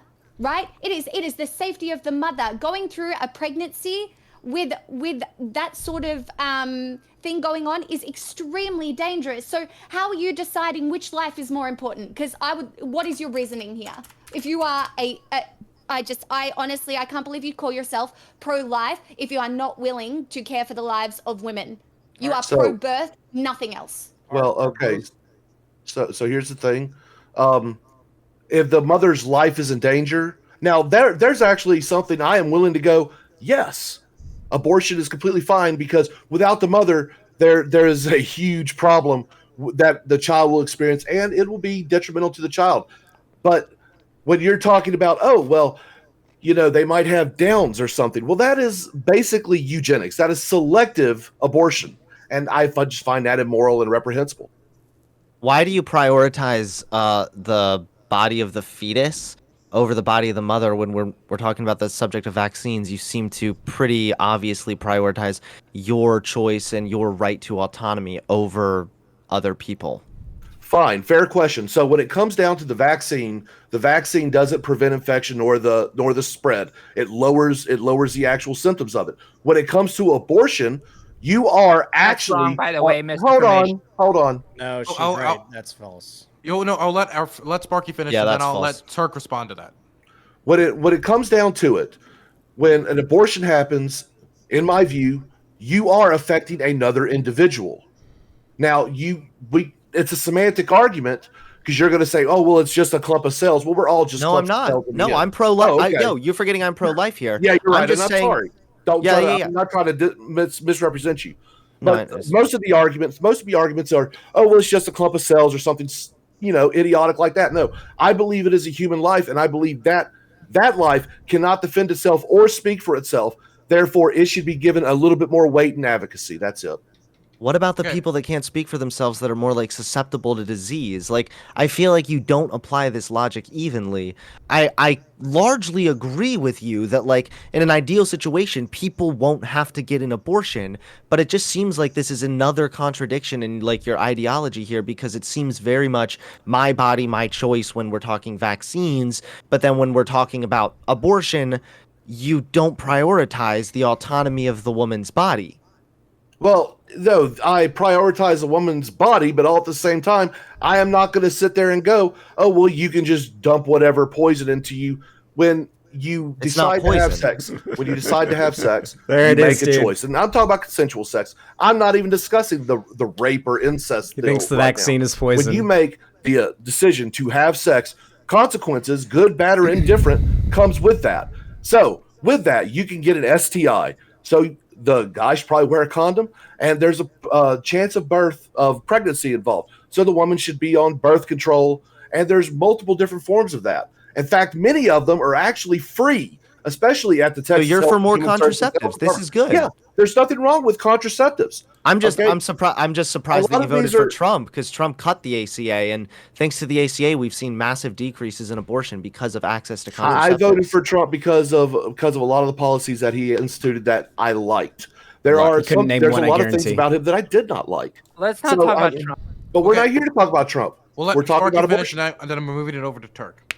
So I hope I answered to the best of my, I hope my stance is a little bit more clear for you there. Turk? So that Dylan doesn't get banned from the greatest platform that's ever been on the internet. Getting the vaccine does not protect you from transmitting the disease. It prevents the severity of the disease that you contract. You can still spread COVID once you come into contact with someone that spreads it, and your that's not necessarily true. You're very much less likely to spread and get COVID when you get vaccinated. One of the things that I find interesting about significantly this less likely choice thing is when it comes to spreading COVID to someone has the choice of wearing a mask or not going outside or taking care of their own self in order to not contract COVID. The innocent, whatever you want to call it, we can debate when life starts, doesn't get that choice. And that's sad. And I think there's better ways this bill could have been written to better facilitate some of these concerns that we all have on this panel, because it's clearly a very sensitive topic. And I think Texas did a bad job of answering the sensitive topic. Okay. Just to really quickly, if I could say, part of the thing he said about all right, part of the thing he said about fully vaccinated people still being able to spread, that's true, that if you are fully vaccinated and then there is a breakthrough case and then you get infected, you might still be infectious, but you have to be infected with COVID in order to spread COVID. And it lowers your risk of first contracting COVID. So in turn, it does reduce the spread of COVID. Again, there's a reason why we're seeing rates of COVID. Thankfully, well, we're not really seeing them decline, but I can send you this chart here showing the COVID rates and the hospitalization rates among unvaccinated, if you'd like. But either way, yeah, it prevents you from getting COVID to begin with. So I just wanted to kind of correct the record there. But anyway, we can move on. Okay. One quick question: at what point are you infectious? Oh my God, we're not talking about COVID right now. Well, I do. He pointed I- out the thing. I do. I understand that, but we did just have like a huge topic on vaccines, and I do kind of want to make sure we stay on topic here. So I'm gonna use executive authority and push it to Josie to talk about this topic, and we can move off of vaccines. Okay. So first off, there is so much of a human toll here, and the fact of the matter is, there are young girls that are going to be forced to have children that they were not ready for. And their lives are going to possibly be disrupted for that in their own way. There are women who don't have the means to leave the state of Texas that are going to be forced to have these children. The reality is these are real human lives. Birth control doesn't always work. Contraceptions don't always work. Birth control, abortions are usually the last option for most women. You look at these statistics and you'll see this. It's very, very common that most people who are getting abortions didn't get a chance to, the contraceptive didn't work. They missed the pill. The condom fell off. Those things happen. And there's no compassion for these women that are dealing with these things. And one of the things I used to do when I was talking to anti-choice people that don't want people to have choice over their body, is the fact that I always followed it up with so what do you do with the woman? Because you've been levying pretty big words as well, Aircraft Sparky, is killing children. Well, the law for killing children is to put people in prison. So what's the next step? Advocating for women to be put in prison? How long do we make that sentence for? Why is it all of a sudden when we use words that have moral implications like murder, the charge that people want to charge women are so much less? The fact of the matter is this is very, very intrusive, has no compassion for women, and this isn't going to be solved with just more contraception. We need contraception, but that isn't the answer. The answer is safe, legal access to abortion. And if people care about human life, guess what? Before Roe v. Wade, coat hanger abortions were real, and women died and bled out in the alleyways because of that. This is the real thing. People are still going to get abortions. People are going to drink poisons for abortions. And I'd rather have people have legal access to these things that have already been happening so women can continue to get the health care that they need. Because I tell you right now, if boys could get pregnant, they would be advocating for abortions too. Because it's not that easy to not. You're right. Some men can. You're right. Thank you for correcting me that. People who can get pregnant. People who get pregnant. It's people, if cis men were able to get pregnant, then I don't think we'd be even having this conversation. But a lot of times it's I wouldn't get an abortion. I wouldn't get an abortion. It's real easy to say. The fact of the matter is women don't always want to have a baby. And women don't always want to have an abortion. So let's have them have the choice and body autonomy to do so, and not have these stupid legislators trying to legislate things behind closed doors and hurting women and hurting people who can get pregnant. It's bullshit. You said this is behind closed doors. I mean, the state representatives of Texas voted on this. It was not behind closed doors. They opened it. Sure. They actually voted in open session. Sure, but they did it with a process, and we should vote them all out. But the process was underhanded, like you said. So what I advocate for you is for in your state of California, y'all should advocate and vote for this, agenda that you want. I think that'd be a great idea. Actually, states like California are raising money to try to make sure women have access to abortions outside of their state of Texas. Who here voted for Biden? Yeah? Anyone here? Yeah. All right. Some of us have contributed to lowering abortion rates far more than these morally grandstanding conservatives have, that's for sure. Yeah, absolutely. It's about actually providing healthcare to people. It's always about healthcare, and when women's healthcare is under attack, everybody's completely okay. Yes, abortion is healthcare. Abortion is a procedure that kills a human. Healthcare. No, abortion is healthcare. Oh my gosh, you will never go through pregnancy. I have watched my sisters go through multiple pregnancies. It is an extremely Yeah, I really know don't what need this to. is. Wait, let's please. I actually please, have a no, child. Stop. Oh, I how actually about have a you child. answer How about her? Okay, I How many said. people here have kids? Okay, so I Game have Machine's kids. muted. Aircraft is muted. I said stop. Neither of you listened to me.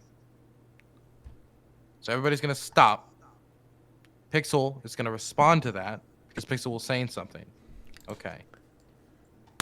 men do not go through pregnancy. And this law in Texas is no. legitimately She's not men turf, is she? policing women's bodies and Birthing people people. who Oh, no, can she's not a people turf, who is she? can have children, people It's who being can give accurate. birth. Birthing people. Yes. So people who- break my basically, you're heart. saying men Wait, should be okay. able to talk about this, right? Okay. So No. Okay, she I corrected herself. don't- okay, Okay, okay. good. We're good. We're good. everybody talking shut over the her. fuck up. The next person to talk is just gonna be muted for 15 minutes if it's not Pixel. That's my new rule. That's how we're gonna deal with this topic. Pixel, please finish. If you would like to have an opinion on this in when it affects you directly, I have no problem with that even slightly. I don't even mind if you're pro-life and you are against abortions. You will never have to have one. Therefore, your opinion you can have, but the government should not be legislating women's bodies because it is legitimately about control. And I actually think, I am not American, but I think there are actually far more nefarious undertones to this bill than you can even think. For example, the white population in America has been going down, like the white birth population, I'm not sure how to say it properly, Birth has rate. been going down for a very long time.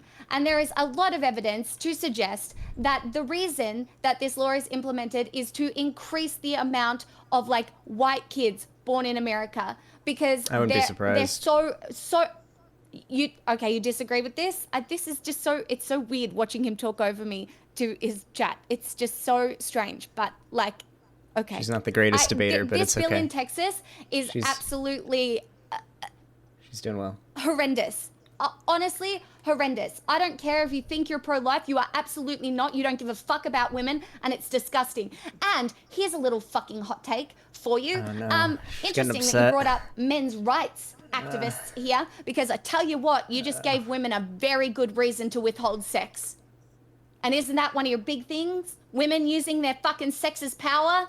Withholding True. it from men? Well, look at the reason you gave them now. Women in Texas have legitimately no fucking reason to have sex because they can lose their entire independence and everything to a man who goes to the government to snitch on them. Okay. Now, I'm going to on the list next was Zan. Oh, come on. But You're not going to wait, respond to let me finish. So what I'm gonna do is I'm gonna have Turk, Zan, Sparky in that order. So I completely agree with the last few sentences you were saying. I completely agree that the women in Texas should stand up and have self control and self-respect to force men to not have sex and to be much more controlling in that regard. And then as a joke, I'm married, so I already have sex withheld, so it sucks. And I'm a nicer human being because of that. Zan? Yeah, so it's kept going back to whether or not a fetus inside of a mother, or well, I'm going to say mother. I know that trans men and non-binary people can also get pregnant. I'm just going to use mother for the sake of brevity. I know obviously we've been going back to this topic of whether or not the fetus is an actual living being, and that seems to have been guiding a lot of the argument here on the conservative side. And I want to say that while I'm not a philosophy turbo virgin, I do want to point out that when it comes to making laws around the philosophy and the idea that a fetus is a life, we're never going to come to an agreement. It's such a contested, philosophical, subjective argument that I feel like anyone on the left should just go ahead and concede, sure, the second conception happens, it's a living being. And I would move on to say, in that case, let's take an analogous example. I can use the philosophy tube example. Let's say you get into a car accident. You get in your car and you're driving to work, and you get into a car accident and you end up T-boning somebody. And now you wake up in the hospital and you are now hooked up to that other person with an IV. And the doctor tells you that to keep that person alive, you have to be supplying them with a constant flow of blood from your kidneys. I know, not a very new analogy, but still. Would you say it is morally or constitutionally, legally good or permissible to allow that to happen, where in order to keep this other person alive, you need to be hooked up to this person for them to continue to live? Is that morally good for them to force you to give up your bodily autonomy to keep another human being alive? I'll completely concede that a fetus, the second that it's the egg is fertilized, is a human being. Does that mean that the mother or the person who's bearing the child should be forced to give up their bodily autonomy and continue to carry that pregnancy to term? Does the government have the right to take away that bodily autonomy from you? I would assume the libertarians here on the panel would say no, and I would hope the conservatives on here would agree no as well, but we'll see. Sparky? Well, when it comes down to it, you're talking about a scientific biological fact versus some odd deal. I hear you say that's what philosophy is. That's what analogies in philosophy are. I'm not gonna engage on that, because there's a biological actual fact that the females in the human race actually are the ones that have to incubate the child. It's just the way it is. It's the way it was designed. And wait, it is what it is. So can I ask Sparky a quick question? What you said earlier about how like this could be like a men's rights thing. Do you really? Yeah. So you I'm think not an that NRA guy, but no, I know. But do you really think that would be like a positive thing for men's rights, that like they're able to essentially like hold their partner hostage, essentially? Well, of like when you think about it, when you look at it, there are people who have actually their partners or whatever has gotten abortions behind their back, and so yes, there are. Maybe there's a better way to fix that. Have children. Oh, wait. Oh, I'm sorry for deafening and muting. Why is there a poll going on in Dylan's chat as to whether or not my camera is going to give out? Like, what is the deal with that?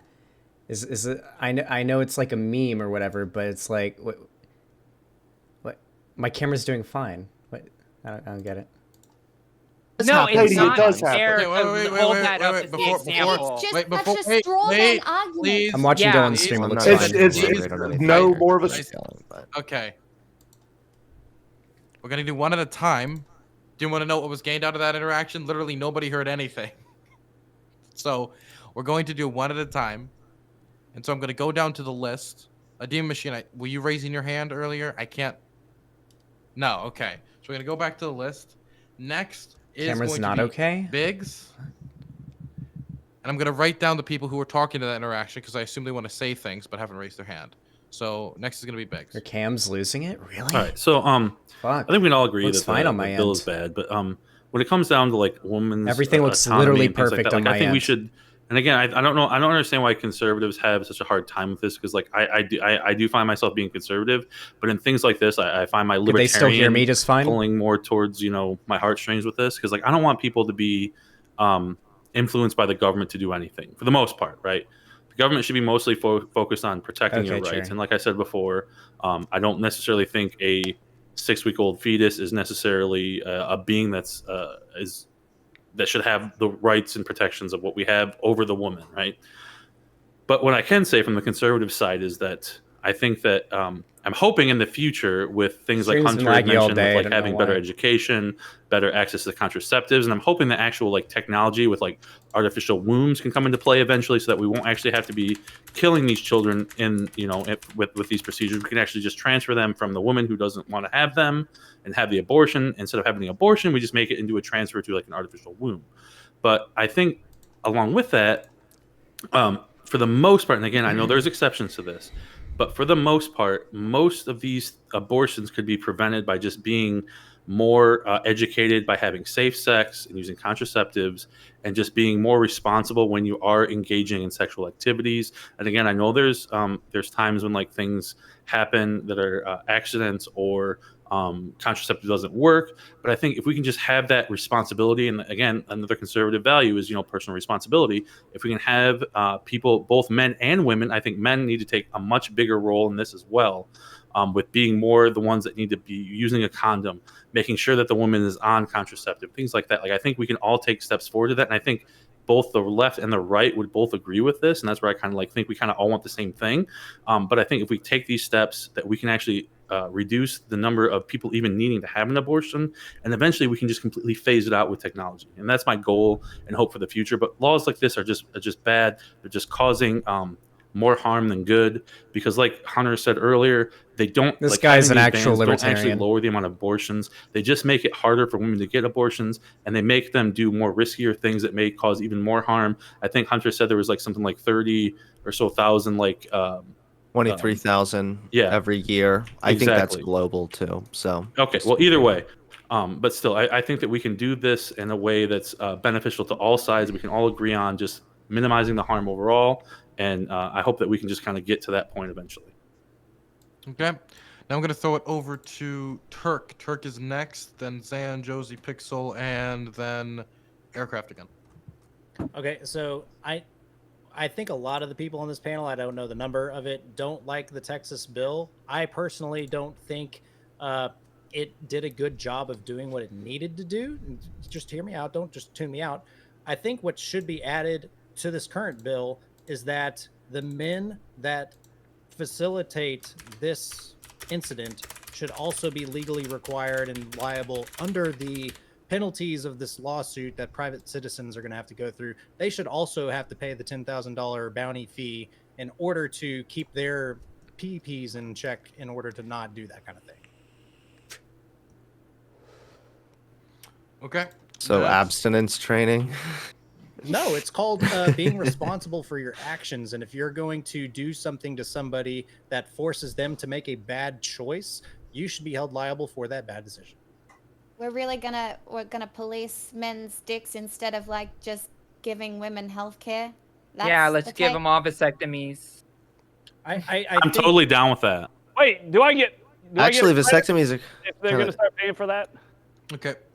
What? Okay, we're going to throw it over to Zan. Don't you have insurance, bro? Frankly, I am completely on board with what Pixel and Josie have been saying. I think a lot of the motivation for the anti-abortion rhetoric in this country is out of a motivation to control women and women's bodies and women's rights. And I want to propose a new rule. Cis men aren't allowed to talk about the abortion issue if they're against it until they passed at least 3 kidney stones, because I think that's the most comparable you can get for cis men going through pregnancy. I think that's about Xander as close as Hall, you can get. what does cis men gain from being anti-abortion? I mean, a lot of dudes just kind of feel like they have a power trip over women. I genuinely do feel that way. I disagree Yeah, with no, that, I do. actually, Xander Hall. To be I fair, think too, I think that's a big part of it, unironically. and they should be held liable for that. I think it's only natural for a lot of men to feel particularly passionate about this topic as well. I can see that. I can see why people would feel uncomfortable with abortion when potentially that child is their sperm. Like if I meet these conservatives on the ground that the cells are a fetus or whatever, right? I understand that. But it surprises me every time how more men aren't pro-choice, knowing that, like, if you truly care about somebody, right, and you get pregnant and that pregnancy could affect the life of that woman, right? It literally could kill her. And you're going to care more about the baby. It's like, how do you weigh up morally not caring about women in this situation, not caring about your partner, their health care?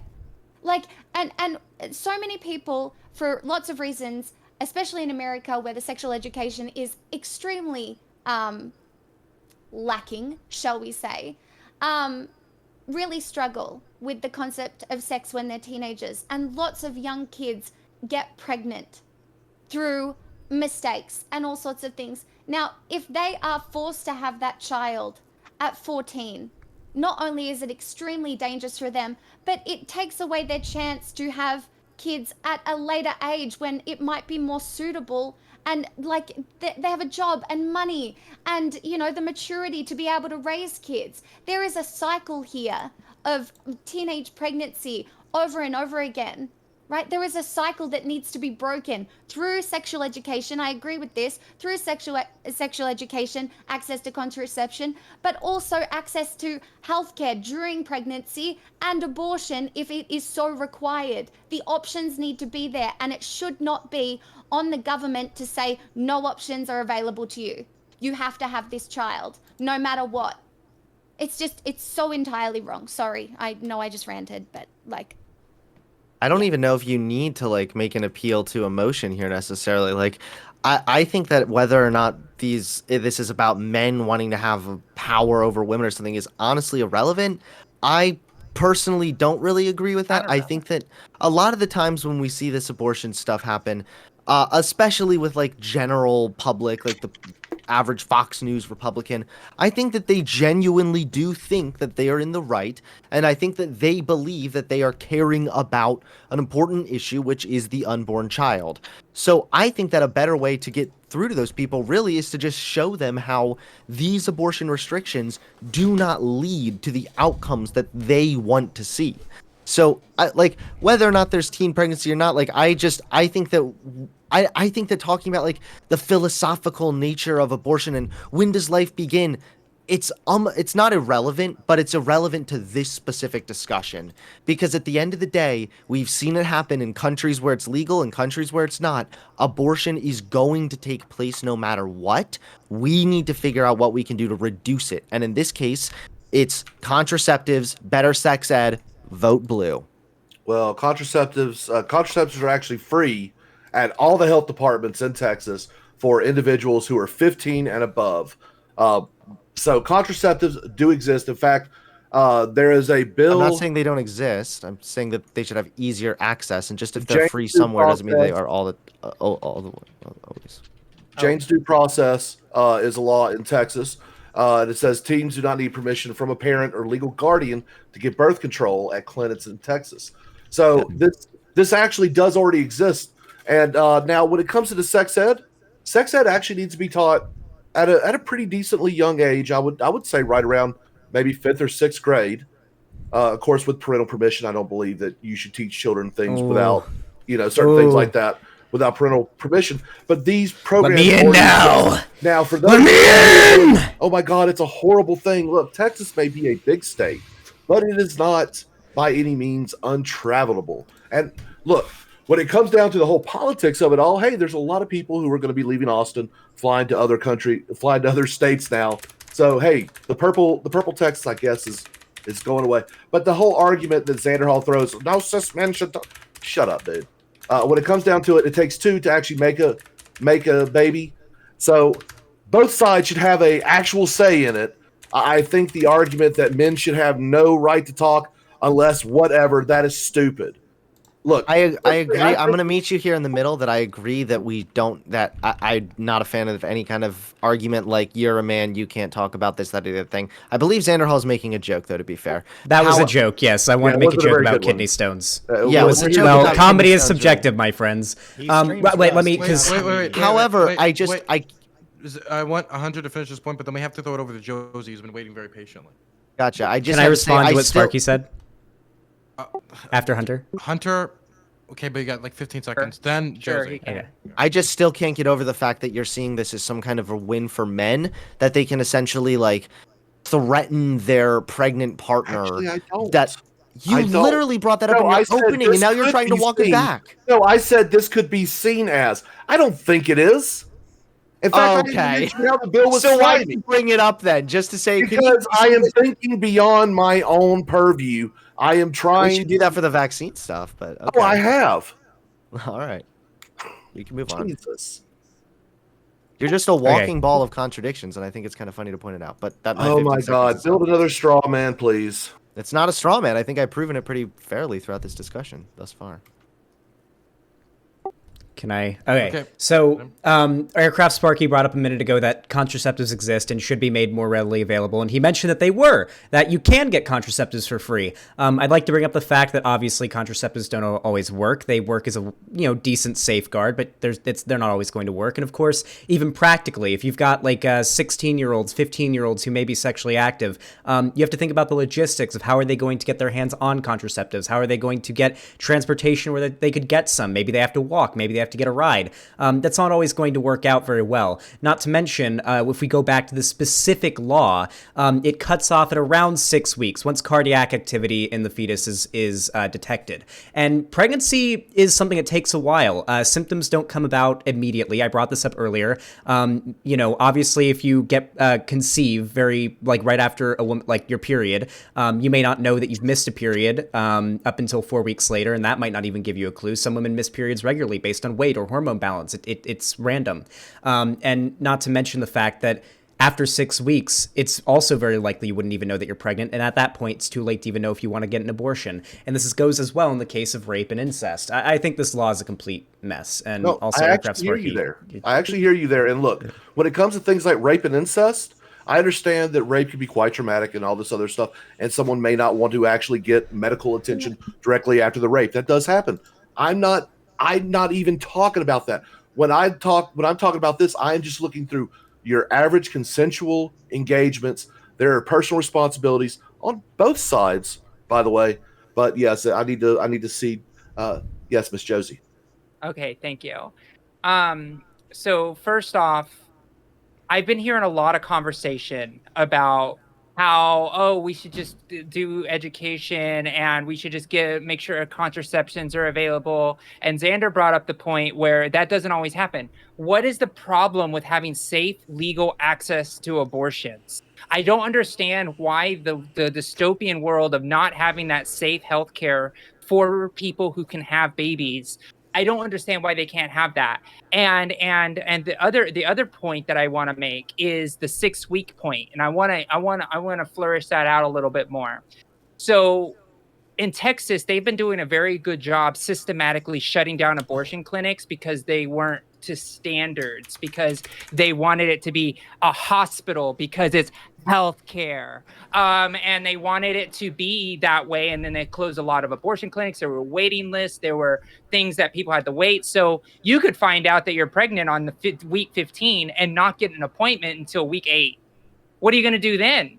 Right? You're going to have to get on a plane. You're going to have to leave the state. And if you're a child, you can't tell anyone, or else they could report you too for $10,000.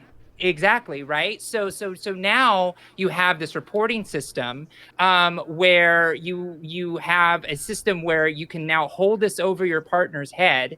The partner is going to create even more distrust between these relationships that already exist. And I'm going to tell you right now, any person that's having a baby can't have a conversation with their partner because they're afraid of what their partner is going to do is the reason why people need to have access to abortions. The fact that there is so much abuse that is done in those situations that it was brought up as an example is real truth to the testament of the control that men want to have over their partners that can have children.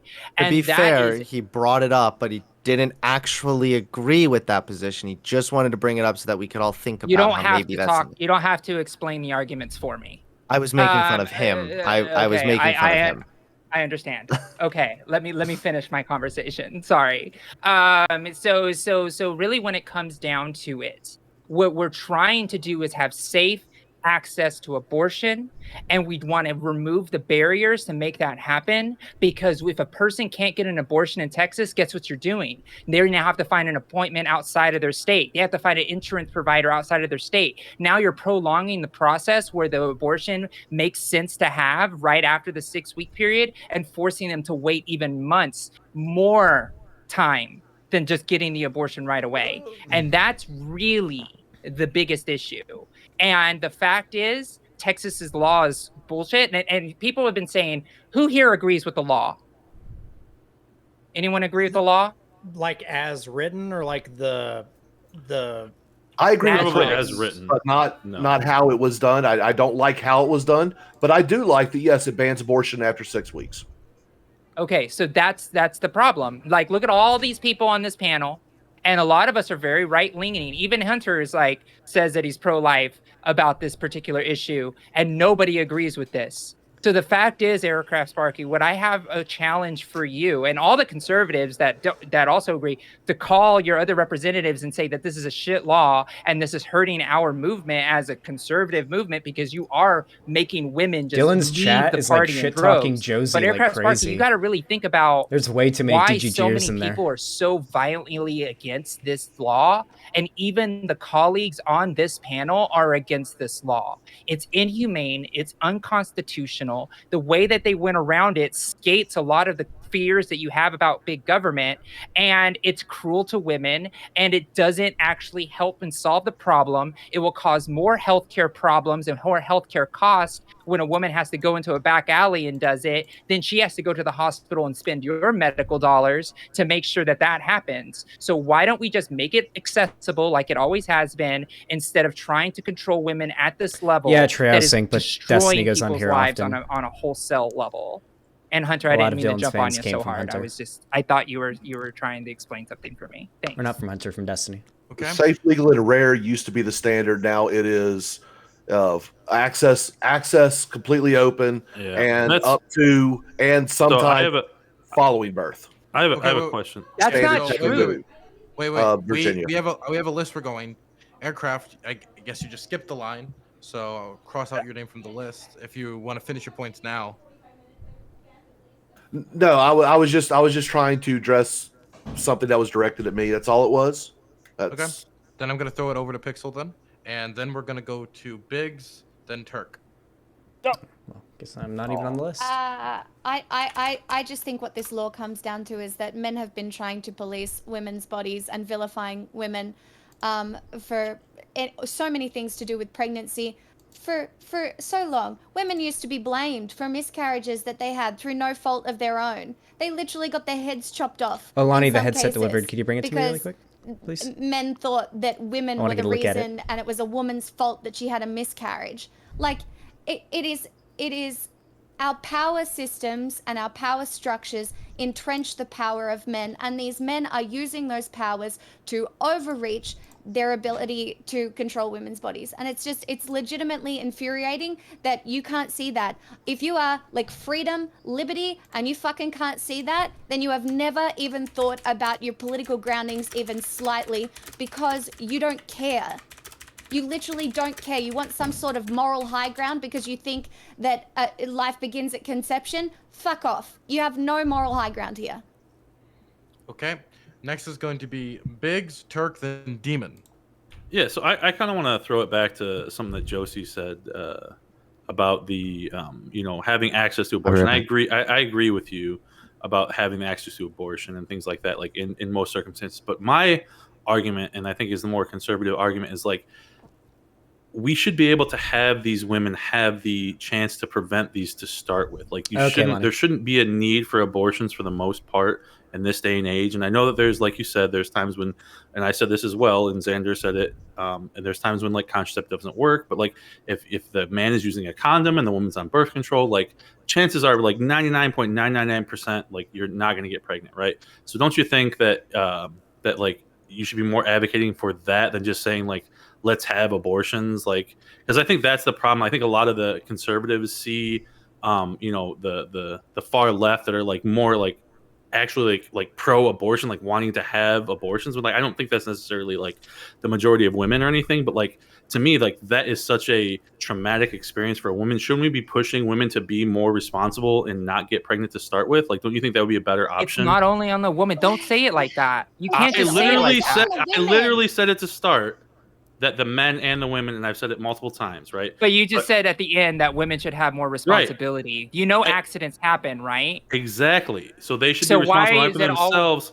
Okay, I will backtrack on that and say they should be responsible as well as the man be responsible. So as a woman, you should say, "Hey, are you wearing a condom?" And as a man, you should say, "Hey, are you on birth control?" But don't you think we should be pushing more towards that, so like an abortion doesn't have to happen in the first place, more so than like pushing for actually having abortions? Like that's my whole thing. No one here is pushing for abortions in lieu of contraception. When you said that before, you were coming off again. Maybe I'm mistaken. It wasn't that way. But what I'm saying is you made it sound like you were like obviously I agree with you. We should have access to abortion, but don't you think it's more beneficial to not have the abortion to start with than to advocate for being pro-abortion? I think everybody on this panel advocates for that. Okay, I just want to make sure because is trying to say abortion what you were saying should be contraception. And I was even talking about statistics and numbers that show that women who get abortions usually had a failed contraception. Okay, but don't you think that that we should advocate for more personal responsibility though overall? We should advocate for more education. Education and personal responsibility, right? Because that you have to have education and personal. You have to actually enact it. But no. The say personal responsibility shows that you weren't responsible, so here's your punishment.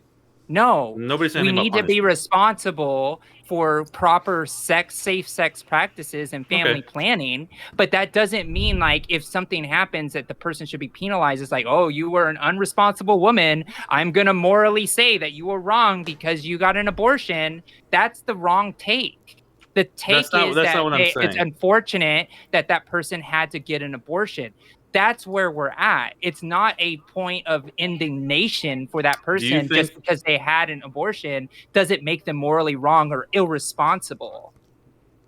Do you think if we were, we would have less of an issue with this if it wasn't, or if we were more pushing for the education and the, like both men and women being more responsible?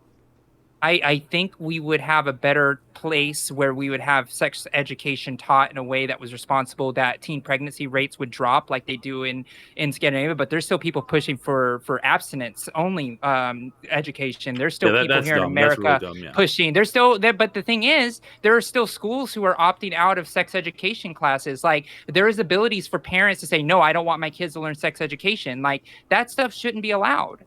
Right? Like sex education and family planning is very, very important. But even that in conservative spaces is still looked down upon and frowned upon. Like, you know, they like to get a condom in a high school in Texas is not easy. It's not sitting in the bowl in the middle of the foyer. You have to go to the nurse's office. You have to ask for it. You have to go through the whole thing. I was born and raised in Texas. I know what it was like to get condoms and the stares I used to get when I would go into those. Like, but do you have like? I mean, obviously there's like the free ones at like those health clinics and stuff like that. But like, there's a lot more access nowadays. I think. But when you're a teenager, how? I mean, you can go. I mean, if you can go to if you can find a place to have sex, you can probably find a place to find a condom or something like that. Obviously, like I know birth control might be different. Like I don't know the laws in Texas specifically about like if women can get birth control without parental consent. But I think Sparky said that you can. Do you understand? You understand that the fact that we're having this nuanced conversation about how good our sex education is proves that it's not great.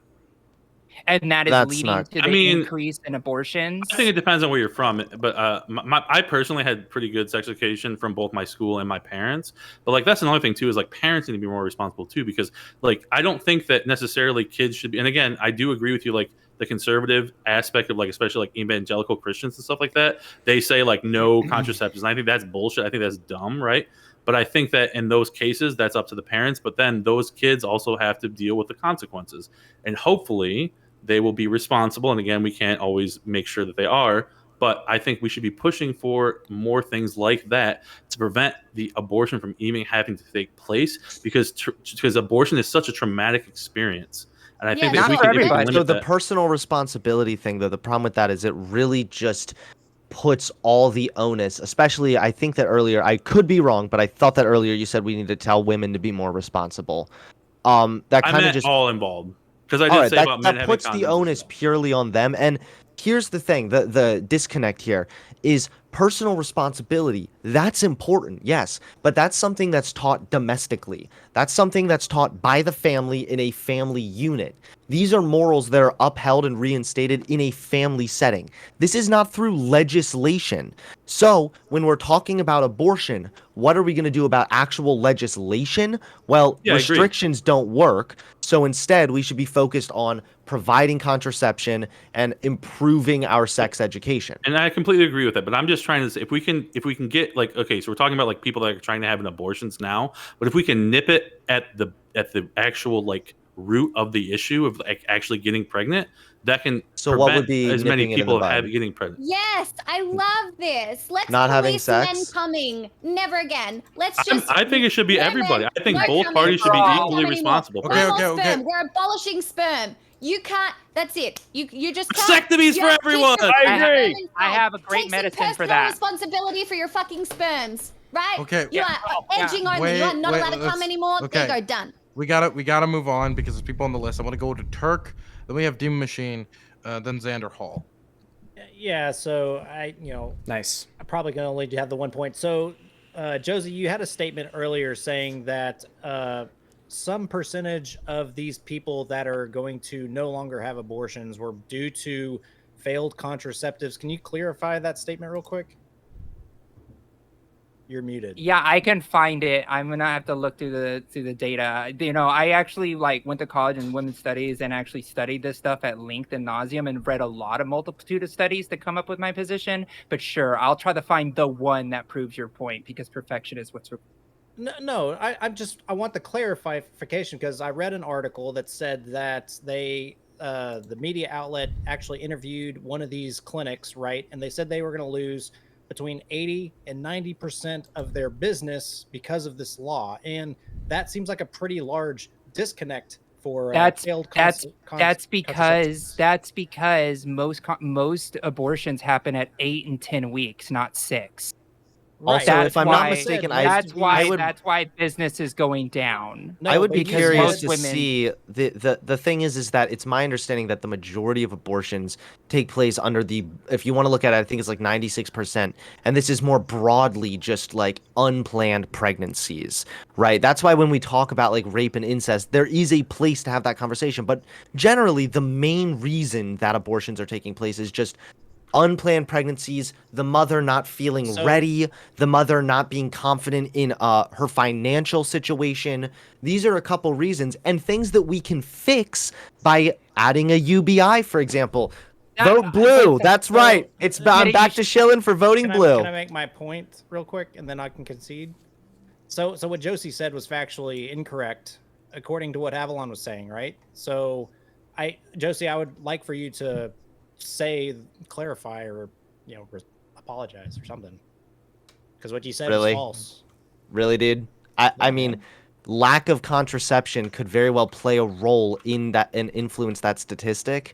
I mean, it is true that it's my understanding that it's a more broad reason for why people have abortions, but really, you want a formal apology? Are you kidding me? I want clarification. I want the real number. If you're going to make an argument that's based on Look, false dude, information, I want the accurate number. We're sitting here talking about this stuff. We have had countless people talk about bullshit with vaccine mandates and all of this stuff, and I pull up a statistic that I have to go and dig out, and now you want me to apologize because I haven't found it yet? You, dude. Hey, you don't have to apologize. I just want clarification so that I can be better informed. How about you take a fucking women's studies class and get some clarification? Okay, no, please don't. No. I'm cutting in here.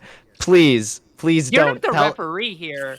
I am the referee because I'm begging you not to say go to women's studies to conservative. That's not going to convince anyone. It doesn't matter. By the way.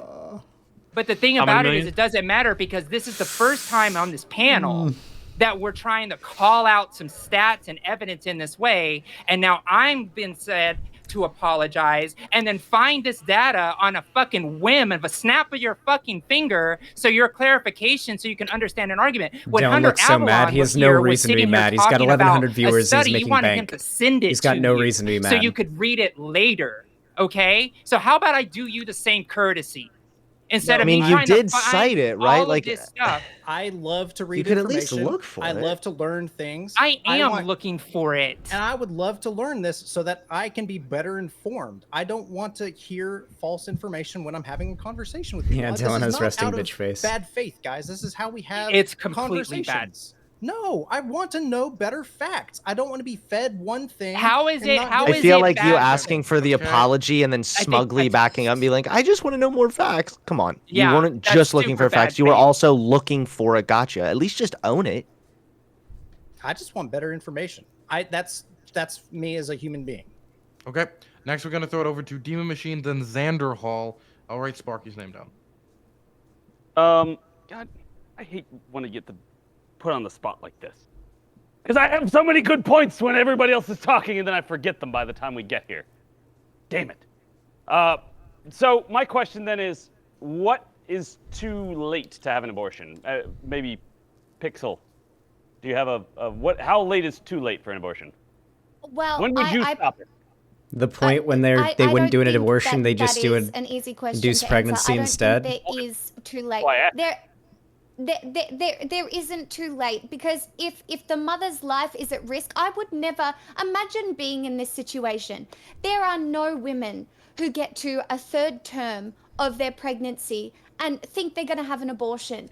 If that is something that happens to a woman, she is going to be traumatized. And I think when people remove the emotion from this debate, it's really problematic, because this is an emotional thing. Having children is an emotional thing. And by the time you get to the third trimester of a pregnancy, absolutely no one is going to want to go through what it is to have a stillbirth and an abortion at that point. Even if that baby is only going to live for seconds after it's delivered. Even if anything. Like, I feel like women are just constantly demonized, right? And if your point is like, what is too late? There is no too late, because these decisions are so incredibly heavy for women to make, and their partners. And I don't want to discount, I'm sorry, I don't mean to use gendered language either. Non-binary people and trans men can also give birth. But yeah, like, I understand. I just think that it's really important to understand that women don't go out being like, yay, off to have an abortion, I'm so excited. No, that is not what happens when a woman goes through abortion at all, even slightly. I mean, there's people on TikTok that do that. Yeah. I mean, that's the thing. I internet. saw that one TikTok as well. And like, I do not agree with that, right? Fantastic. I would never address conservatives in that way. That's why I'm willing to like concede. If you want to believe that life begins at conception, go for it. I am willing to concede that one to you if that's what you believe. I have no problem with that, but I do have a very big problem with my right to bodily autonomy and my health and my choices surrounding that. And I think that if you guys can't see that I love your conservatives bringing up politics based TikTok. around freedom and liberty don't count when it comes to women's freedom and liberty, then you haven't done a lot of fucking thinking about your politics. All right, then I have a follow-up question. What about this deal? You can have abortions, you don't have to force people to get vaccinations. You're here advocated for that. I am already pro-choice of vaccination. I'm not pro-mandated vaccination, because I am fucking logical in my politics. They make sense across the board. There you go. Excellent. Okay. Excellent. We're going to move it over to Xander Hall, then Sparky, then we're going to wrap up the topic and move into the final one of the night. All right, really quickly, I'm going to answer the question of when is it too late for an abortion. And I would say the point where it's too late is the point where when you go in to get an abortion, the doctor says, no, we're just going to do an induced labor. That's when I think it's too late. Now, I want to bring out a nice steamy take right now when it comes to sex ed, because we were mentioning that earlier. I think that sex ed should be mandatory and at a much younger age, not necessarily to teach like proper sexual etiquette or whatever necessarily, but to inform children on how to seek help if they're being sexually abused. There is a massive correlation with lack of sexual education for young kids and sexual abuse. Kids need to know what's happening to them if they're being sexually abused in order to report it. I think sex ed should be taught at a much younger age, and it should be mandatory, and parents shouldn't be able to like have their kids taken out of that. I think it's very, very important and should be done at a much younger age. I lived in Florida, the simmering hell state, as I like to call it, and all I got was a health class. They taught us that we need to wear deodorant because we're going to start sweating a lot more as we get into our teens. Like, we need way better sex education at a much younger age. Some guys could use that advice. Okay, and we're going to wrap it up with Sparky before doing outros for this topic. Man, those are some banger points. Yeah. I wish I could hear them. Yeah. Look, when it comes down to it, look, it's about personal responsibility on both sides. Look, when it comes down to it, guys get girls get pregnant from having sex. So personal responsibility needs to exist on both sides. Unfortunately, abortion is used as a form of birth control. It's because a lot of people in the past don't think of things like birth control. It takes discipline to do that. I get that. It gets a little difficult at times. I understand why women are upset about this. I get it. There are many men that are upset about it as well. Me, I don't like the way this one is set up. I thought it should be done more on a states' rights issue. But after all, I mean, don't like it, don't live there, I guess. That's really where we're going to have to go with on this one. Okay. Now we're going to go into outros for this topic before the last topic of the night. I would just like to say, everybody in chat, hey, I would really appreciate if you checked out my YouTube channel. I am getting closer and closer and closer than ever to 50,000 subscribers. I'm at 42,200 at the moment. Trying to zoom in on that. I would really appreciate everybody in chat to just give it a quick sub. Costs you nothing. Helps me out a whole lot. And if you would like to sub and donate to the channel to support me more, I would appreciate that as well. I would also like to thank everybody in chat for being somewhat cordial. As always, chat never gets bloodthirsty at all. As we move into the final topic, now we're going to do outro starting in the bottom right-hand corner with Xander Hall. Yeah, I just want to give my outro and just say the personal responsibility take that I've heard so much is just really stupid. It's not a policy. It's not a political action. It's just a thing conservatives say because it sounds nice and makes them feel good. Give me a perfect meritocracy and I'll give you a society where personal responsibility means jack shit, okay? This law is dog shit. It's stupid. It should never have been passed, and I feel like I made my point plenty well before this. Okay, I'm going to throw it over now to the Turk. For the sake of conversation, I'm going to read the studies that were sent to me, so thank you.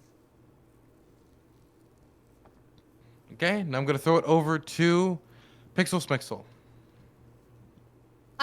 I think I've made my position here pretty clear. I'd also like to point out that there has not been one point made against the civil liberties argument that I made.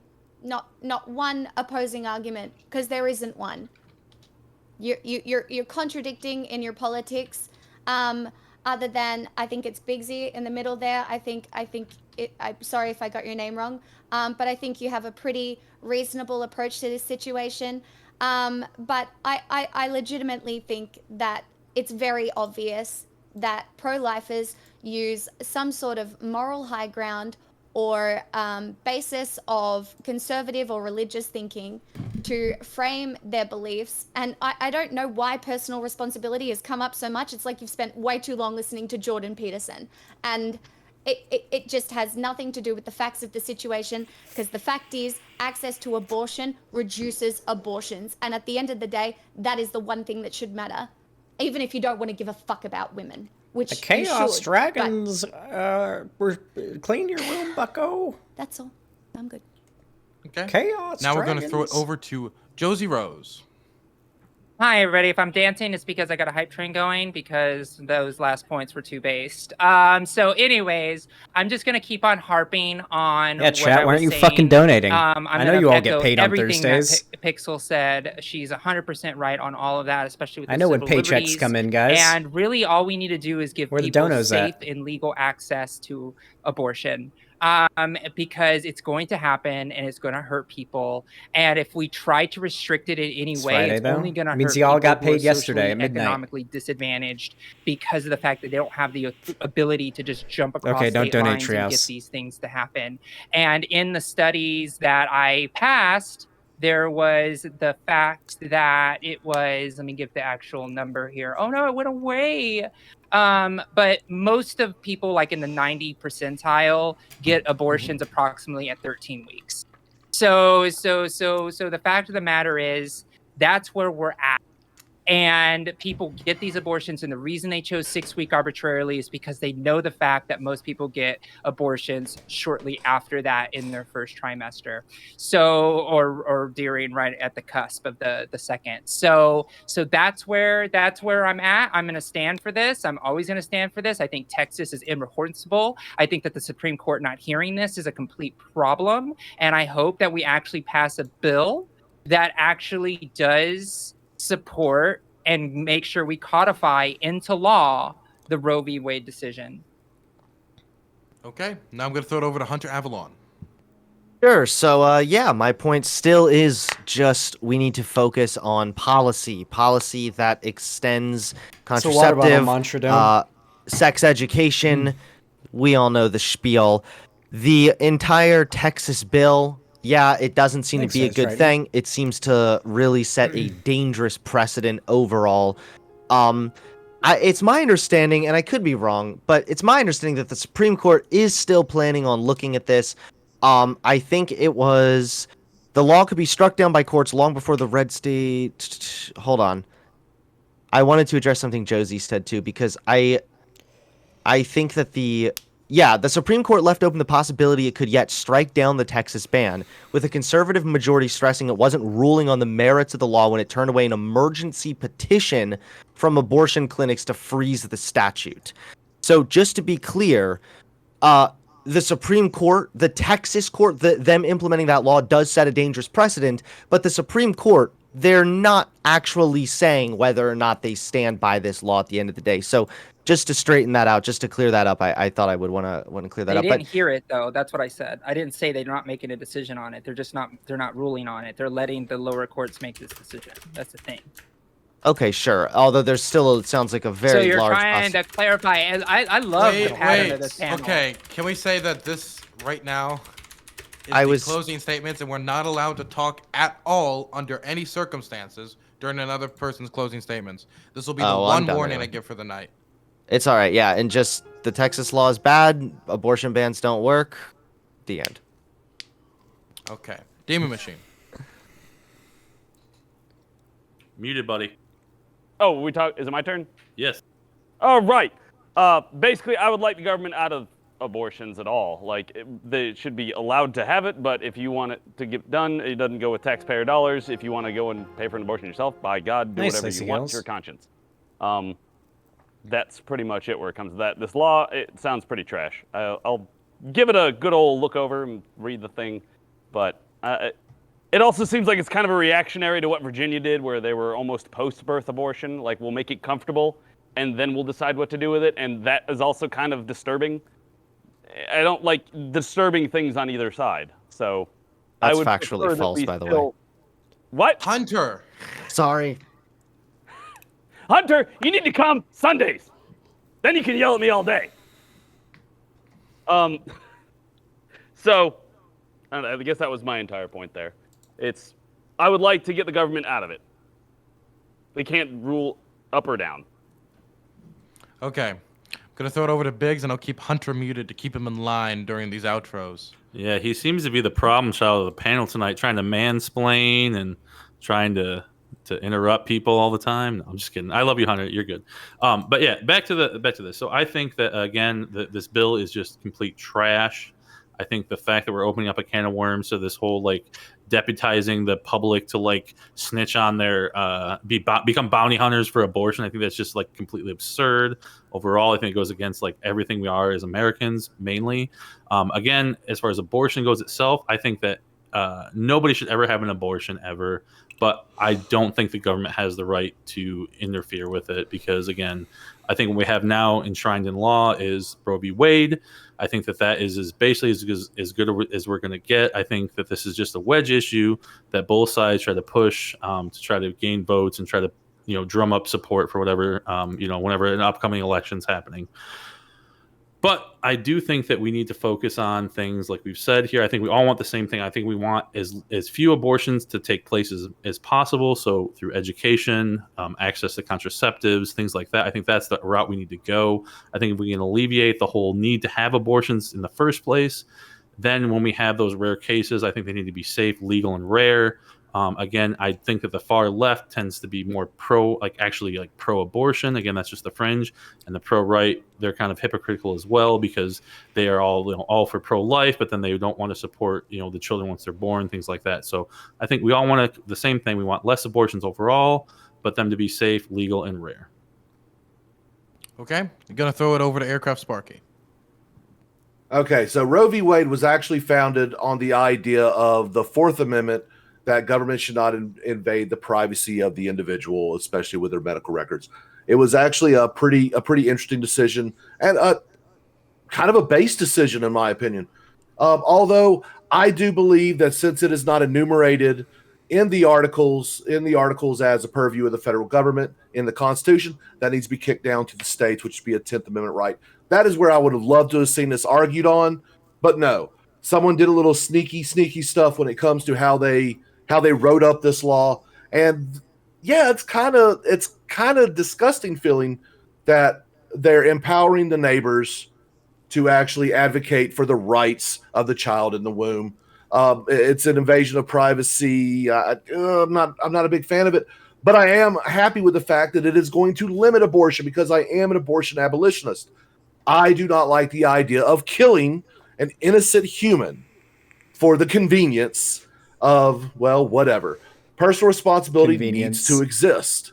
I can admit this bill, the way it was passed and the way it is sold, I think is a little bad. However, the results of it I'm okay with, but I don't like it's conflicting for me. Personal responsibility, rights of the child inside the womb.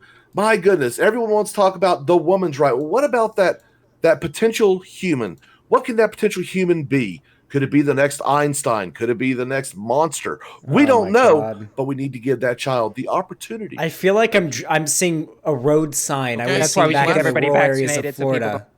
That baby could have been Einstein.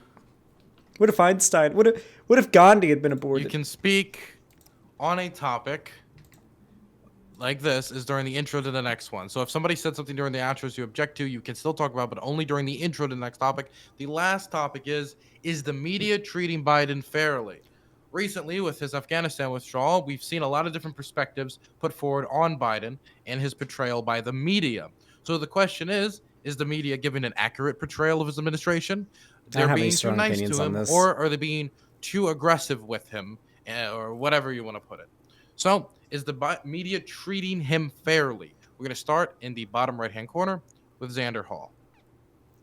Yeah, I think overall the media has treated Biden about exactly how I expected from the start. He doesn't draw up as many clicks as Trump did, so obviously you're not going to see as much attention on him as you would with Trump being in power. But I think especially with the Afghanistan thing, I think that the media's been, frankly, a little bit too nice to Biden, believe it or not. Yeah, I actually think that in comparison to Trump, the media's been a little bit more charitable towards him. And obviously coverage has been more spotty in comparison to Trump because he's not as entertaining and doesn't draw as much clicks. I really do think it's a matter of, for a lot of especially non-mainstream media organizations, to focus more on what's going to get the most attention when it comes to their coverage. And I don't really have any strong opinions on this particular subject, but those are my thoughts. Okay, next is the Turk. Yeah, so I appreciate the data. That's why I wanted to read it and actually understand what Josie was saying. Unfortunately, it doesn't line up with what she said at the time, but I will go past that and go into the current topic. Joe Biden's a clown. It depends on who you call, quote, the media.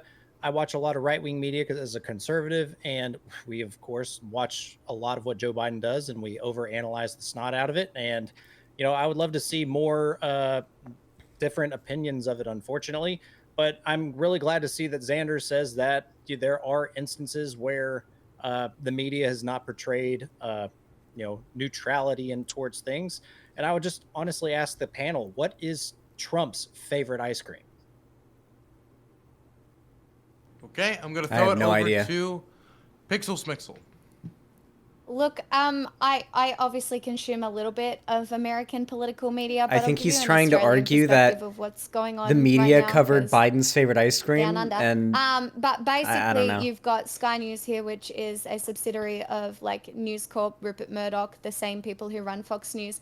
And they are slamming Biden constantly. If you go to their YouTube channel, it's literally like, Biden fuck this, Biden fuck that, Biden is very, very bad, right? And that's basically conservative media in Australia. The more, I guess, centrist media, the basic take here in Australia is that our Prime Minister can't get your president on the phone, probably because of his standing relationship with the Trump administration. And that's about it. Whether or not Biden is being treated fairly, it's very interesting to compare the presidencies of, I think, Trump and Biden, because you look at Trump and what his politics was for entertainment. Whereas I feel like when you're looking at Biden, there are things that you should definitely be critical of on so many different fronts, right? But I do think a lot of it is overblown to fill out the 24-hour news cycle. That's my general take. Okay, I'm gonna throw it over to Josie Rose. Hey, thank you for dealing with my dancing. We had a level 5 hype train, so I couldn't not dance on the panel. So thank you for that. So I think it's very clear what is going on with like the Dylan's media. chat Like really hates Josie. it is being the media. It is going to have positive spin on one side, just like and the conservative spin is going to be negative on the other side. There's really no difference. The Fox News was all about Trump and every decision that he made, even when he liked cherry vanilla ice cream, which is weird. But the thing about it is, we look at the media, but we need to look at victories. Okay. So when I look at the way a presidency is done, it's not how the media covers it. For example, Biden's been very based on trans rights with VA medicine, making sure that trans people can get surgery starting next year, making sure that we change the Department of Housing and Urban Development to not discriminate against trans individuals and teaching them how to clock people, having Rachel Levine come in as the first trans woman to be Secretary of Health. These are all positives because we're getting more equality in that way. We also had the infrastructure bill that has passed. A lot of people thought that wasn't going to do anything good. He wasn't going to be able to pass that. But actually, I voted for Bernie. And I voted for Biden next. But honestly, I'm actually pretty happy with the way Joe Biden is moving right now. And I think that any of the media that I see is very slanted in either direction. So I try to keep it on like the policy changes because I think that's more important. So I don't know how to answer that question other than Biden's been doing a pretty good job at this point in his presidency with other people in comparison, especially. Okay, next we're going to throw it over to Hunter Avalon. Sure. So is the Biden coverage fair? To be completely honest, I don't know if that's possible to fully assess, and I don't even know if it's completely relevant, considering that whether or not the coverage is fair is going to be wholly determined by the reader. I advocate more to just look at Biden objectively, just like I tried my hardest, and I still try my hardest, to look at Trump objectively as well. So I think that we can analyze some of the good things Biden has done and some of the bad things Biden's done. For example, the Afghanistan situation. I know right now it's deeply unpopular. It's a very messy situation, so we can maybe criticize Biden there, but there's no denying that the infrastructure bill was a great success for Biden. And for example, the child tax credit, another great thing Biden's done that has been empirically shown to reduce child hunger. So there are absolutely things that Biden has done that's good and some things he's done that maybe haven't been as smooth as they could be. But whether or not the coverage is fair, I'm not really concerned about that. I'd rather just talk about individual policies and go from there. Okay, next I'm going to throw it over to Aircraft Sparky. Has Biden been covered fairly? So Josie mentioned that need to look at the wins. So over 100 Americans left in Afghanistan, win. A huge surge of illegal immigrants going through our borders, potentially spreading COVID and all this other stuff, win. Our economy, jobs report came out today, about Frank 50%, filmic because down from what was expected, win. This topic's super boring, so I'm going to deafen and mute for this one, just so I can talk for a second. The reason why no one's bringing up the Afghanistan situation being Trump's fault is because while Trump did initiate that whole situation, Biden had completely the ability to pull it back and do it in a more responsible way, and he didn't because he knew that ending the war in Afghanistan would be a massive, good political move on his part, at least when it comes to like American populist political opinions and his chances of getting reelected. Mostly a failure, an abject failure, an object failure. It's quite objectively measurable. When you look at what happened in Afghanistan, they went the wrong order of operation, for Christ's sakes. First you remove the citizens, then you try to move out the equipment, then you move out the military. No, they moved the military out in the middle of the night, and then there's like, oh shit, we left Americans behind. By the way, they left puppers behind. contracted military working dogs, and they left actual Americans behind who was trying to get out. And the State Department told them, you got to stay in place because it's not safe for you. Biden should be eviscerated for all this. He really should, but I don't think he should be impeached for it yet. Okay. Throw it over to Biggs. Yeah, I think we've known since the very beginning that the media has been biased towards Biden. I mean, you had the majority of news outlets, excluding Fox, being very left-leaning, if not overtly, at least somewhat, even if just like subconsciously. We've had things like the Trump walking down the ramp and him saying like, "Oh, does he have a neurological disorder?" And then, Biden tripping 3 times walking up to Air Force One, and then say, "Oh, it was the wind. And, he's fine. It's the wind."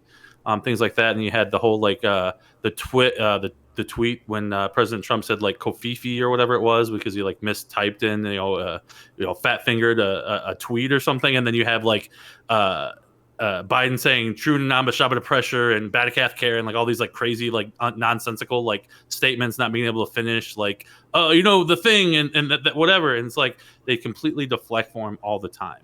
Then you have the issue with like the Hunter Biden story before the election, like magically like they shut it all down, and then after the election a month later, like yeah, by the way, this was actually real, blah blah blah, whatever. So they've been basically covering for the whole time. Now we're actually finally seeing people kind of getting fed up with this, and I think that this whole Afghanistan thing is finally the straw that broke the camel's back, and now we're actually seeing some type of pushback because. Like I think that the mainstream media outlets are kind of like saying like, hey, we can't keep lying for this guy anymore. He's like obviously, faltering. Like Sparky brought up with the jobs report wasn't even 50%. It was actually less than a third I do of not what they care expected. about And things Hunter like that. Biden And they'll blame smoking they blame crack the Delta and variant getting and things like pussy. that. And I a really lot of could states not are shutting care down because of that and things any like that, less. which is it does make sense, but I just think that the media just covers for Biden constantly, and hopefully now that they're finally starting to see the cracks in the armor, we can actually get some actual legitimate, accurate reporting and actually being able to hold this president accountable for what he's doing. Things like the spending is out of control, the inflation is out of control, the Afghanistan debacle. There's just so many things that are stacking up against Biden, and we'll really see how this all comes to roost with the midterms in the next year and a half. So hopefully we'll actually be able to push like real good candidates on both sides. Like I said, I'm more of a centrist overall. Like I mainly push towards like libertarian views and like personal responsibility and like the person overall. But I'm hoping that we can get like people that are like these establishment, both Democrats and Republicans out, and get the more populist, the more people oriented, the more down to earth grassroots movements on both sides into office in 2022. Okay, now we're gonna throw it over to Demon Machine. We've been having discussions as to whether the media is biased against anything since the printed word. You can go back to articles from 1700s earlier and earlier where they're like, is the king correct? All sorts of shit. So, of course, there's always going to be bias. There's always going to be people that are favoriting one thing for another. The question comes, who do you trust as a unbiased source? Is there such a thing? And then do you have any kind of regulation? Are we going to try and regulate what the truth is? Or are we going to go with pure free speech and like you can say whatever you want about the president? And I mean, I would go with free speech personally. But the thing that worries me the most at this point is legacy media, ABC, NBC, CBS, the ones that you typically hear about that are very upbeat about Biden or being very favorable to him, even though the deck stacked against him with his policies and all the things that he's done. It's a travesty that there's a lot of people that genuinely don't know the other side. They don't have any access to some of these other media outlets because they don't know they exist. And that's going to be a problem. So who do you I don't want to do anything to fix it, so to speak. It will eventually work its way out, but we're going to have some pain in the meantime, where we have very biased sources that say anything that they particularly want to. And people, as humans, we're going to adapt because we are in a situation right now where we have the internet. We have an overload of information. There's stuff coming at us from every which direction, and you have to pick out what is true, what is false, who is correct, who is telling you the truth at all. So that'd be my opening statement. Okay, it is open to the room for the last topic of the night. Okay, so I just want to go out real quick, and I was reading the jobs reports and the jobs numbers. This drop was actually expected because of the Delta variant's rise and the virus surging, and it actually does trend correctly. And yeah, Turk, you want to look at 2 articles. You can look at them on the Washington Post and New York Times, and you also can look at them on the government reporting website. You can use Google. And so that's one of the things. It's like the surge of the virus, and we're talking about the vaccine earlier.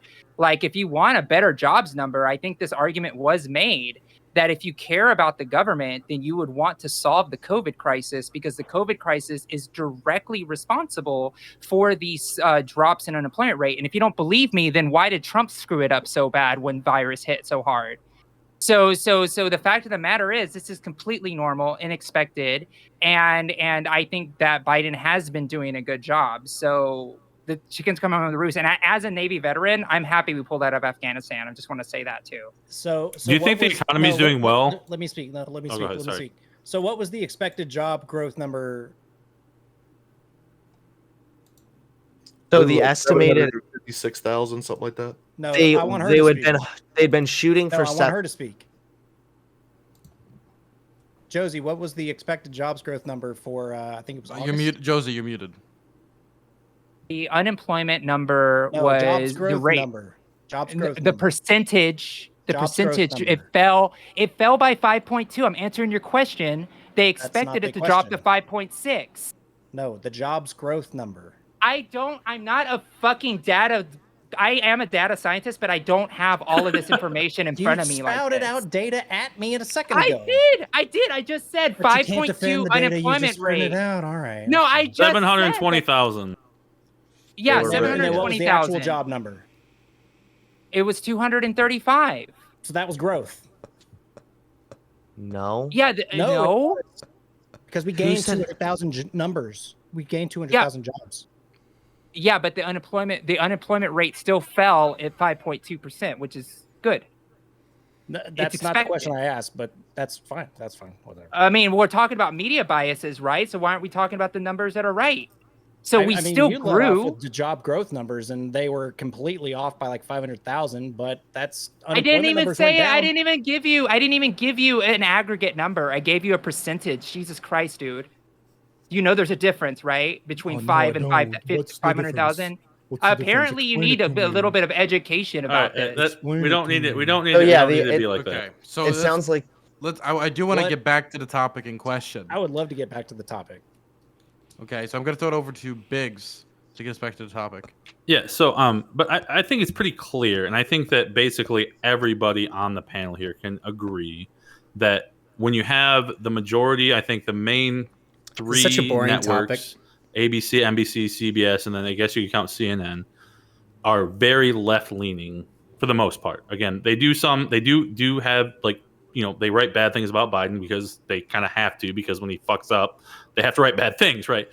And then you have Fox, who's always going to be probably anti-Biden, and they were in the reverse with Trump, right? But I think the issue here is when we actually look at the one-to-one correlation between how the media handled Trump versus now how they're handling Biden with kid gloves. Not only like the fact that we have like just like the articles that we read online, but the actual questions they're asking Biden are just so absurdly childish and just so low brow that, like, how do we not see that they are treating him with kids' gloves, that they're afraid to ask him like real challenging questions? And when they actually do, he does weird ass shit like get real close to the mic and whisper things. And then he talks about like touching, like kids touching his leg, like just like weird shit. Like, how do we not see that they're being very, very cautious with Biden from the very beginning, and then now we're actually finally seeing a pushback. Like, I'm glad that we're seeing that now, and I hope that it continues. But like the fact that we've seen it along the way for the first 6 months of his presidency, I just don't know how you guys can deny that. Well, because it depends on what you're looking at. You can look at the left-leaning any of his sources. Press conferences. You can look at the left-leaning sources and get some maybe more like pro-Biden coverage, and then you can look at Fox News, which is the what biggest... about his actual like news conferences and taking questions like on the fly? Like, how many times have we seen him actually take questions? He has. I don't know. Do you want me to I'm bring not some just stats? worried about it. We're talking about stats, right? Okay. Well, wait, so we're talking about media bias, right? Right. Yeah. So up until now, Biden's done like 10 interviews total in the first 6 months. Trump did over 50, and Obama did over 113. Okay. They are treating Biden differently than these other presidents. And I want to know why. And they're doing it in a way that doesn't give him a chance to actually talk about what his things are and what he actually wants to do with the country. They're asking him fucking dumbass questions like what kind of ice cream he likes and things that are just so fucking absurd that have nothing to do with policy. Like, we need to actually focus on the issue, especially when it comes to things like people dying in Afghanistan. And I agree with you, Rosie. Like, I'm so glad we pulled out of Afghanistan, but we fucking did it terribly. And I think we can all admit that. And I'm so glad we're now finally holding him accountable for that. But No, Trump Biden- was the Biden one was that- the one that that executed- he did the negotiations with the Taliban. I actually have a did. data source right here from Pew Research Center. This is at the 100-day mark. This was before the Afghanistan thing, which there's only been more negative coverage since then. I know. That's exactly what you're looking at. At 100-day mark, coverage of Biden has been slightly more negative than positive, varied greatly by outlet type. But when you look at the actual like comparison of all the other presidents, you'll see that it's very actually in his favor. So actually look at the actual data before you start. Sure. So that yes, they may have had. Wait, hold on. Stop being snarky. Okay, they may have very well be more nice to Biden than fucking That's Trump what we're or talking something. about. And all of the presidents in the past, right? If you look at the data, they have stuff. I don't know. If we're looking at broadly, the data that you're looking at goes all the way back to Clinton, right? Did you scroll down? I looked at that exact same thing. Just so you know. Okay, good for you, buddy. Good for me. Yes, I know. I was prepared for this, by the way. Okay. We've seen this before, though. We've seen the media cover for a president before with the same types of problems, and I'm talking about Reagan and the latter years of his presidency. Look, if you've ever had anyone in your family who is suffering from dementia or Alzheimer's, you've seen that look. Biden has that same look in his eyes. He stammers. Biden did not stutter. Go back to his 80s, to his speeches in the 80s. He spoke quite clearly. He did not have his stutter. As I like to call them, the mullet days. The old man is demented. You can't just look at someone and assess them with dementia, though. My God, Like, have you ever looked at someone and just noticed that there's nothing but clouds behind their freaking eyes? The dude is a freaking airhead, and the press is sitting there covering for him. And I understand why. I don't blame them. How do you assume that Sparky's not a doctor? Come on. No, I'm not a doctor. I'm an aircraft avionics technician. No, I'm not going to lie.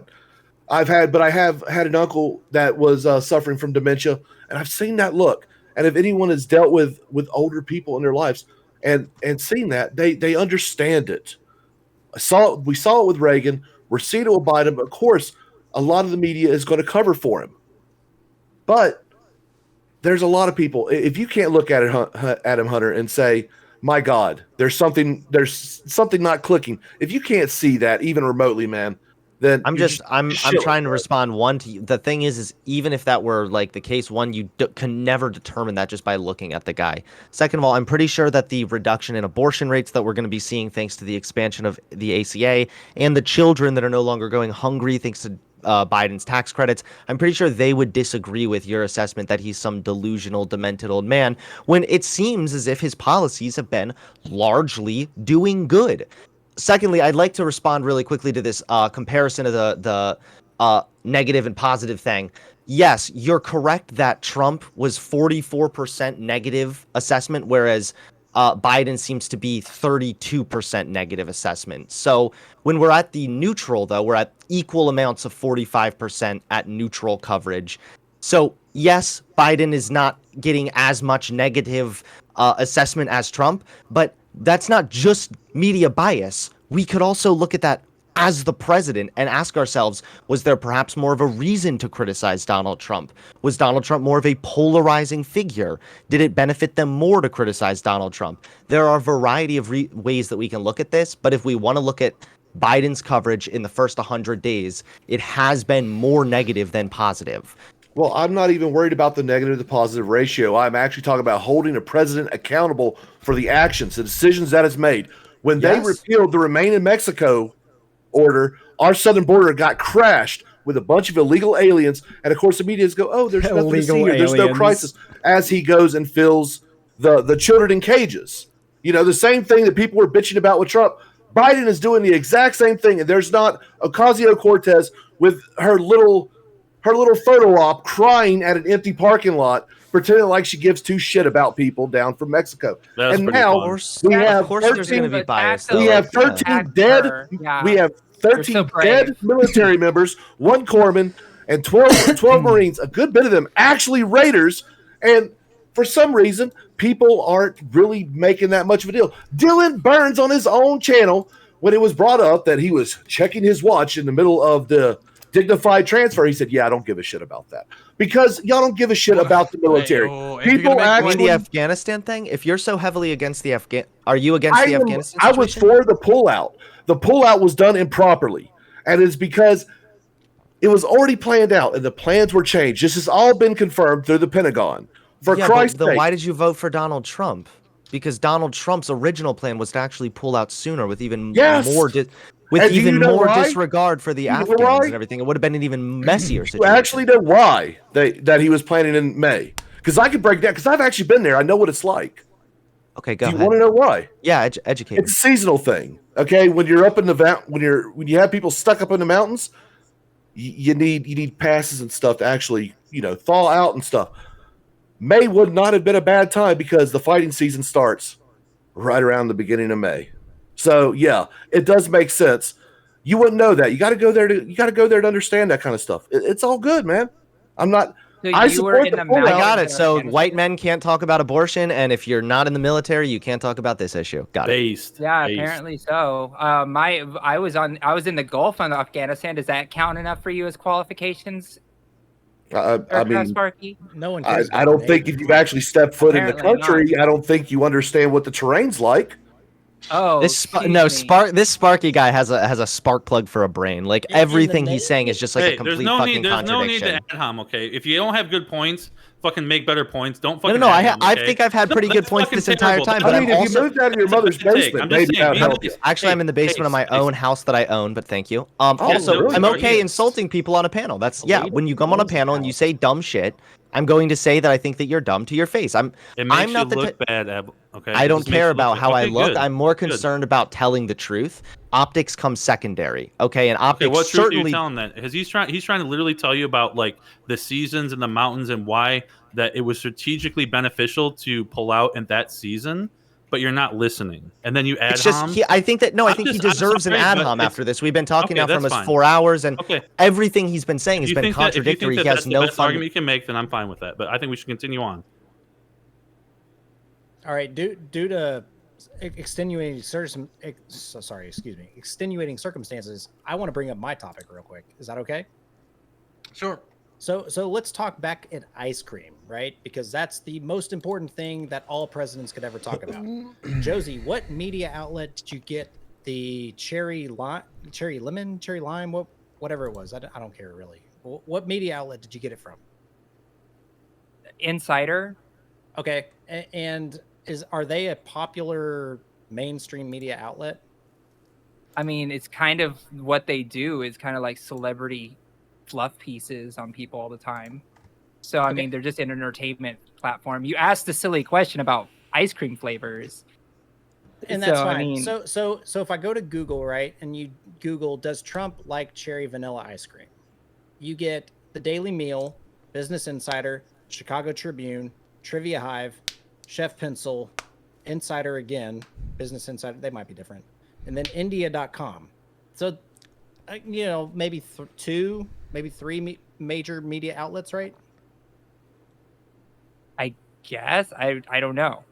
Okay, so we'll take that and then go and like Google what is Biden's favorite ice cream. Just Stefan and You got play Fox Agario News, again. obviously.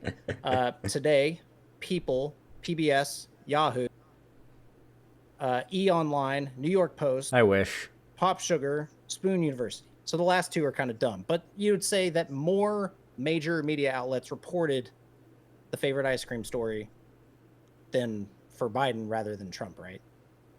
Yeah, but if a reporter that doesn't make a difference. It was both asked. They both asked the question. But they reported. That's the topic that we're talking about tonight. So you're saying because more media outlets reported the ice cream flavor of like the president, that makes the president more likable? No, that going to the topic, it's that the media is reporting more favorable stories But you Trump. literally found them on both sides. No, we found more mainstream media Biden posts. I than disagree Trump. with your premise. That's fair. That's fair. That's all I wanted to say is I found more mainstream media posts about Biden's favorite ice cream than I did with Trump. But I appreciate being educated that cherry vanilla is Trump's favorite. So This just seems like who gives a fuck. exactly, it's like, fucking the stupid. media is more willing to throw out fluff pieces to try and prop up Biden at this point in the game. That they're willing to do things that would be unusual if it were any other president on there, where they're like, you know what, Biden. I mean, his dog. How long did they dodge the question about the dogs biting people in the Secret Service and stuff? Oh, he's going on. Even Jen Psaki was talking about. Well, I mean, he's going on a planned trip out, and and then the Secret Service texts leak, or they were Freedom of Information Act. Emails. They got information on that. What was that? The emails, Email. Freedom of Information Act emails, yeah. And so that turned out to be a little bit more. I mean, feel free to interrupt me anytime. Like, if you got something to say it. So, I'm back and forth. One of the other things I wanted to say too is we had the phone call that leaked. I don't know how accurate that was, but if it was accurate, we had that. It was in the middle of July, I believe, when they were getting ready they pulled out from Bagram Air Base. Pretty good analog DDR. So I think at that point we kind of knew that things were kind of going to shit, right? But they kept saying up until the first and second week, or basically the first week of August, that things were fine. You know, it was 90 days, 6 months and 90, it went from 6 months that the Taliban was going to take over to 90 days. Then it was 3 days, and it was literally hours, right? So I think that's just completely shows what we were talking about even before in the panel about how people don't believe the government. Obviously there was extenuating circumstances and they weren't necessarily prepared. But then when they literally came out and said that they prepared for every single contingency possible, I just don't understand how that can how the cognitive dissonance cannot be so dramatic in your mind when that is happening. Well, and what they tell you, you can actually believe what they're saying. You know what I mean? I just can't fathom that. Okay. So it seems that the conversation is slowing down. So I'm fine for this to be a shorter topic if we all want to wrap up. Yeah, I'm good. Okay. Xander Hull will be the last person before we do wrap up then. Okay, I feel like this is just an obvious thing that for some reason we've kept walking past, and I don't know why, because it's glaringly obvious to me. Biden's presidency has been set up to be probably one of the most easy to avoid criticism presidencies ever. You're coming out of one in an administration that was very, very easy to cover. There was a lot to talk about. There was a lot for the media to criticize. And now we're coming into a time when there's a pandemic. We've got the vaccine out, which is naturally going to end up making things better. So Biden has that going for him. He's going through with ending one of the longest running wars in American history, one that's doesn't really have that much American public support, regardless of how you feel about how it was done. I believe it was done very badly. And then of course you've just got the comparison. It is really hard to compare how easy it is to make fun of Trump to how easy it is to make fun of Biden. It's incomparable. So many layers removed. There's nowhere near as much content as you can get out of them. I actually want to cite I don't know if it was a study or just a collection of data that I saw recently. I don't have it on hand, but traffic on media outlets has dropped both on the right and the left significantly since Biden got elected. Massive, massive drops. I know even political streamers here have probably noticed their viewer count, their income, their everything has dropped massively since Biden got elected. And I think a lot of that has to do, unironically, with a lot of people are just going back to brunch. A lot of people had 4 years straight of really engaged political discourse, and now they feel like, we got Obama too in office. Let's just go back to relaxing. I genuinely think that's the result of a lot of this. I think it is a motivation on the part of these media outlets realizing Biden just doesn't gain that much clicks. Granted, if there's a big story or something that needs to be covered, CNN's going to cover it, MSNBC is still going to cover it, but you're not going to notice it. You're not going to hear about Biden doing this obscure thing wrong with some policy that people aren't going to like because it's not going to gain as many clicks as it does with Trump. Everyone knew everything that was going on with Trump 24/7. Do you know when was the last time you read a news report about Biden, excluding today, when to the chat mostly is what I'm giving this to today prior to this debate. Probably not recently. You guys probably don't care as much, and I don't blame most people for that. Okay. We're going to do wrap-ups now. We're going to start in the top left-hand corner with Aircraft Sparky. Please give your last opinion and also shout out your channel. All right. Thank you so much. Look, everybody, Biden, has he been treated fairly? This is actually going to be a subjective thing. I think he's being covered for a lot because, look, everyone knows the emperor has no clothes. Something isn't right. He seems a bit off, and I just think the poor man's demented. He's had a couple of strokes. He's made some horrible decisions. Of course, even Obama said, leave it up to Joe to fuck something up. So, look, is he being treated unfairly or fairly? That's up to you to decide. I think he is just being covered for because, well, he's an incompetent president, and they're just waiting for 2022 for him to be impeached. They're probably going to 25th him and throw it to Kamala Harris. So we will actually have an unelected first female president who couldn't even get a single delegate in her own party. So that's what I think. I'm Aircraft Sparky. You can find me at youtube.com/AircraftSparky or Twitter. It would actually be really funny if the first ever female president wasn't elected. That would actually be hilarious.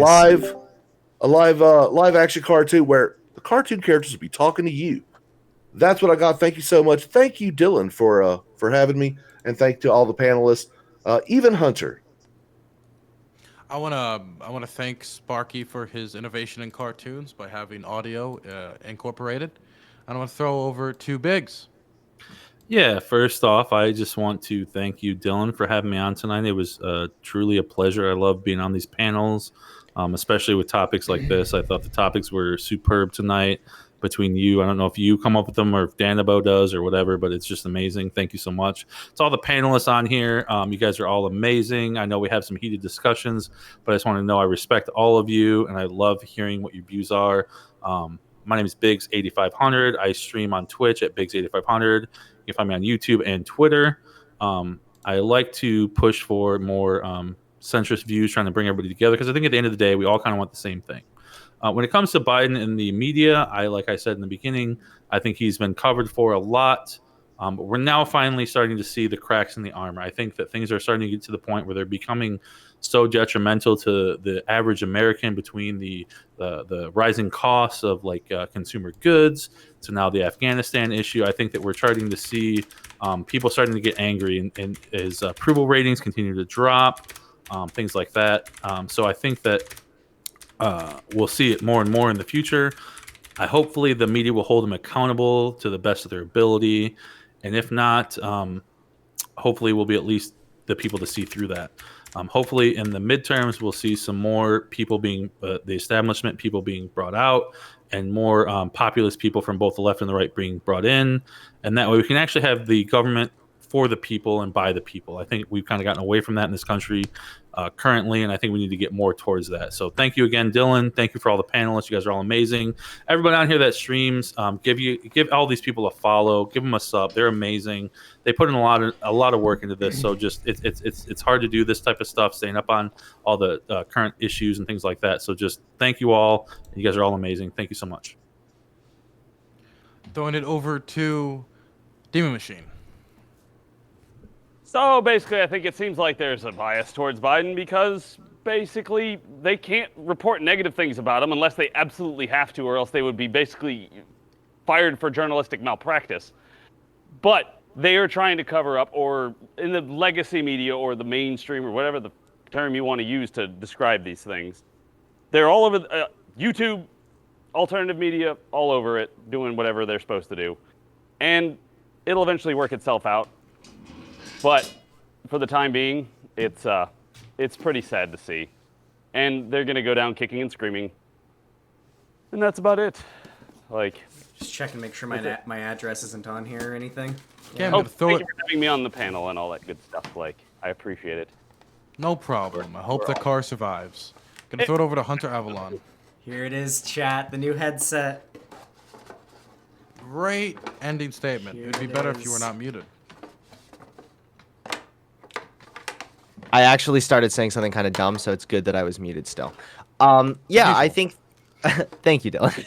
I think that whether, like I said at the beginning, I just think whether or not the coverage of Biden is more favorable, less favorable, whatever, I don't care as much about that as I do about whether or not the policies at the end of the day are beneficial and good. I think it's almost just a distraction to be worrying about what the media is doing. How come AOC is crying here and not here? Who cares? Of course, some activists are going to be inconsistent. Of course, there's going to be some left-leaning media that covers left-leaning opinions, and then there's going to be right-wing media that props up right-wingers. We're going to see this happen across the board. Either way, I would much rather look at the Biden policies, and thus far, I think Biden's been doing a pretty decent job. Again, I point to the infrastructure bill, the ACA, which he plans on expanding, which is going to reduce abortions, and what was the last thing that he's done? Oh yeah, the child tax credit, cutting down child hunger. That's always a great thing too. I appreciate it, Dylan, you having me on the panel. Thank you very much. And thanks to everyone else. I enjoyed arguing with all of you. I am actually going to leave the call now, if that's okay. So, yeah, thanks again, Dylan, for hosting. Really appreciate it, man. Love having you on. We're now going to throw it over to Josie Rose. Yeah. I echo everything that Hunter said about, the policies that were really what I look. And, I would really like to see if Biden is impeached in 2 years or impeached twice to see if the incompetency is the thing. And I just want to note one other thing, that all of the complaints about Biden, most of them were all ableist, about him being too old or having a cloud behind his eyes and not being able to speak and all this type of stuff. I recall when liberals and left people were talking about the cognitive decline of Trump, I knew right-wing people were so angry, so upset. How dare you? How dare you say all these things? But almost uniformly across the platforms where conservatives speak, they all talk about the cognitive decline of Biden rather than the issues of the things that he's actually doing wrong. Because actually he's done a lot of policies and he's done a lot of work and he hasn't went golfing once or sent a mean tweet. So there we go. I think that's already a better way of going. And I would really like to see an America where people actually critique the president on their policies and not because they think that they're cognitively declining. But I think that might be wishful thinking at this point in our media history in the United States. Okay, now I'm gonna sorry. You can find me at Josie Rose C at twitch.tv. I'm sorry, I closed all that out. And just to let you know, we are starting a D&D game called Awful Good TV. So if you want to check it out, go to Awful Good TV. That's what we're going to do. I almost forgot to bury the lead about who I am. So you can find me on Twitch at Josie Rose C. Thank you so much, everybody. Thank you so much. I'm now going to throw it over to first timer, Pixel Smixel. Look, I think with that last topic, I was more than comfortable to, let the Americans talk about how Biden is covered in the media there. I think that's really important. The discussions that we've had tonight have been super interesting. If you are interested in a more global perspective of what's going on in America, it's very interesting. From Australia, we're like your shit little brother and we kind of copy everything you do, but like not quite. But it's very interesting how American essentialism plays into the Australian political landscape, and I do a lot of coverage of that on my channel during the middle of the night American time. So generally most of you will be asleep when I'm streaming, but I do cover the news in a pretty solid news voice most nights at twitch.tv/pixelsmixel. And Dylan and Danabo, thank you so much for organizing this. This is my first time and I was really nervous. So hopefully I did okay. But yeah, thank you so much for having me on, and yeah, I enjoyed it. You've done a really good job, and I can't wait to have you on again. Gonna throw it over now to the Turk. Yeah, so I've been on a couple of different panels with Dylan talking about media bias, and as much as people hate to admit it, yes, there is a liberal bias towards the media, and for Biden, it's unfortunately just not showcasing some of the deficiencies within his Administration. I'm with Avalon on this one. We should be talking about policies and whatnot, and I don't give a crap about his favorite ice cream. So the media shouldn't be reporting what his favorite ice cream is. We should be talking about what really matters when it comes to being a president, how he handled Afghanistan, how he's handling the border crisis, and of course, how he's handling the Texas thing, because he's obviously against that, and him and Kamala are both posting all over social media how they're going to fight this thing. So it's like, media is being selective in how they want to report it, and unfortunately that proves the case that the media is taking it easy on them. So I'm Turk. I stream science and tech over on Twitch and YouTube. This is the portable PlayStation 5. You'll see that video next week, and if y'all like all sorts of other science stuff, y'all can follow me there or follow me here on Twitch. I doubt anyone in your audience will, but the option's there. Now we'll throw it over to Xander Hall to wrap us up. Yep, my name is Xander Hall. You can find me on YouTube, my website, xanderhall.com/live, and Twitch. I talk about politics and all sorts of stuff. And yeah, that's basically it. Sometimes I play Rust. I'm a recovering Rust addict. Happy to have you on. Thank you all for coming on the show. I hope you all have a blessed weekend. I'll see you guys hopefully on a future show. Bye-bye. Bye. Bye. Bye.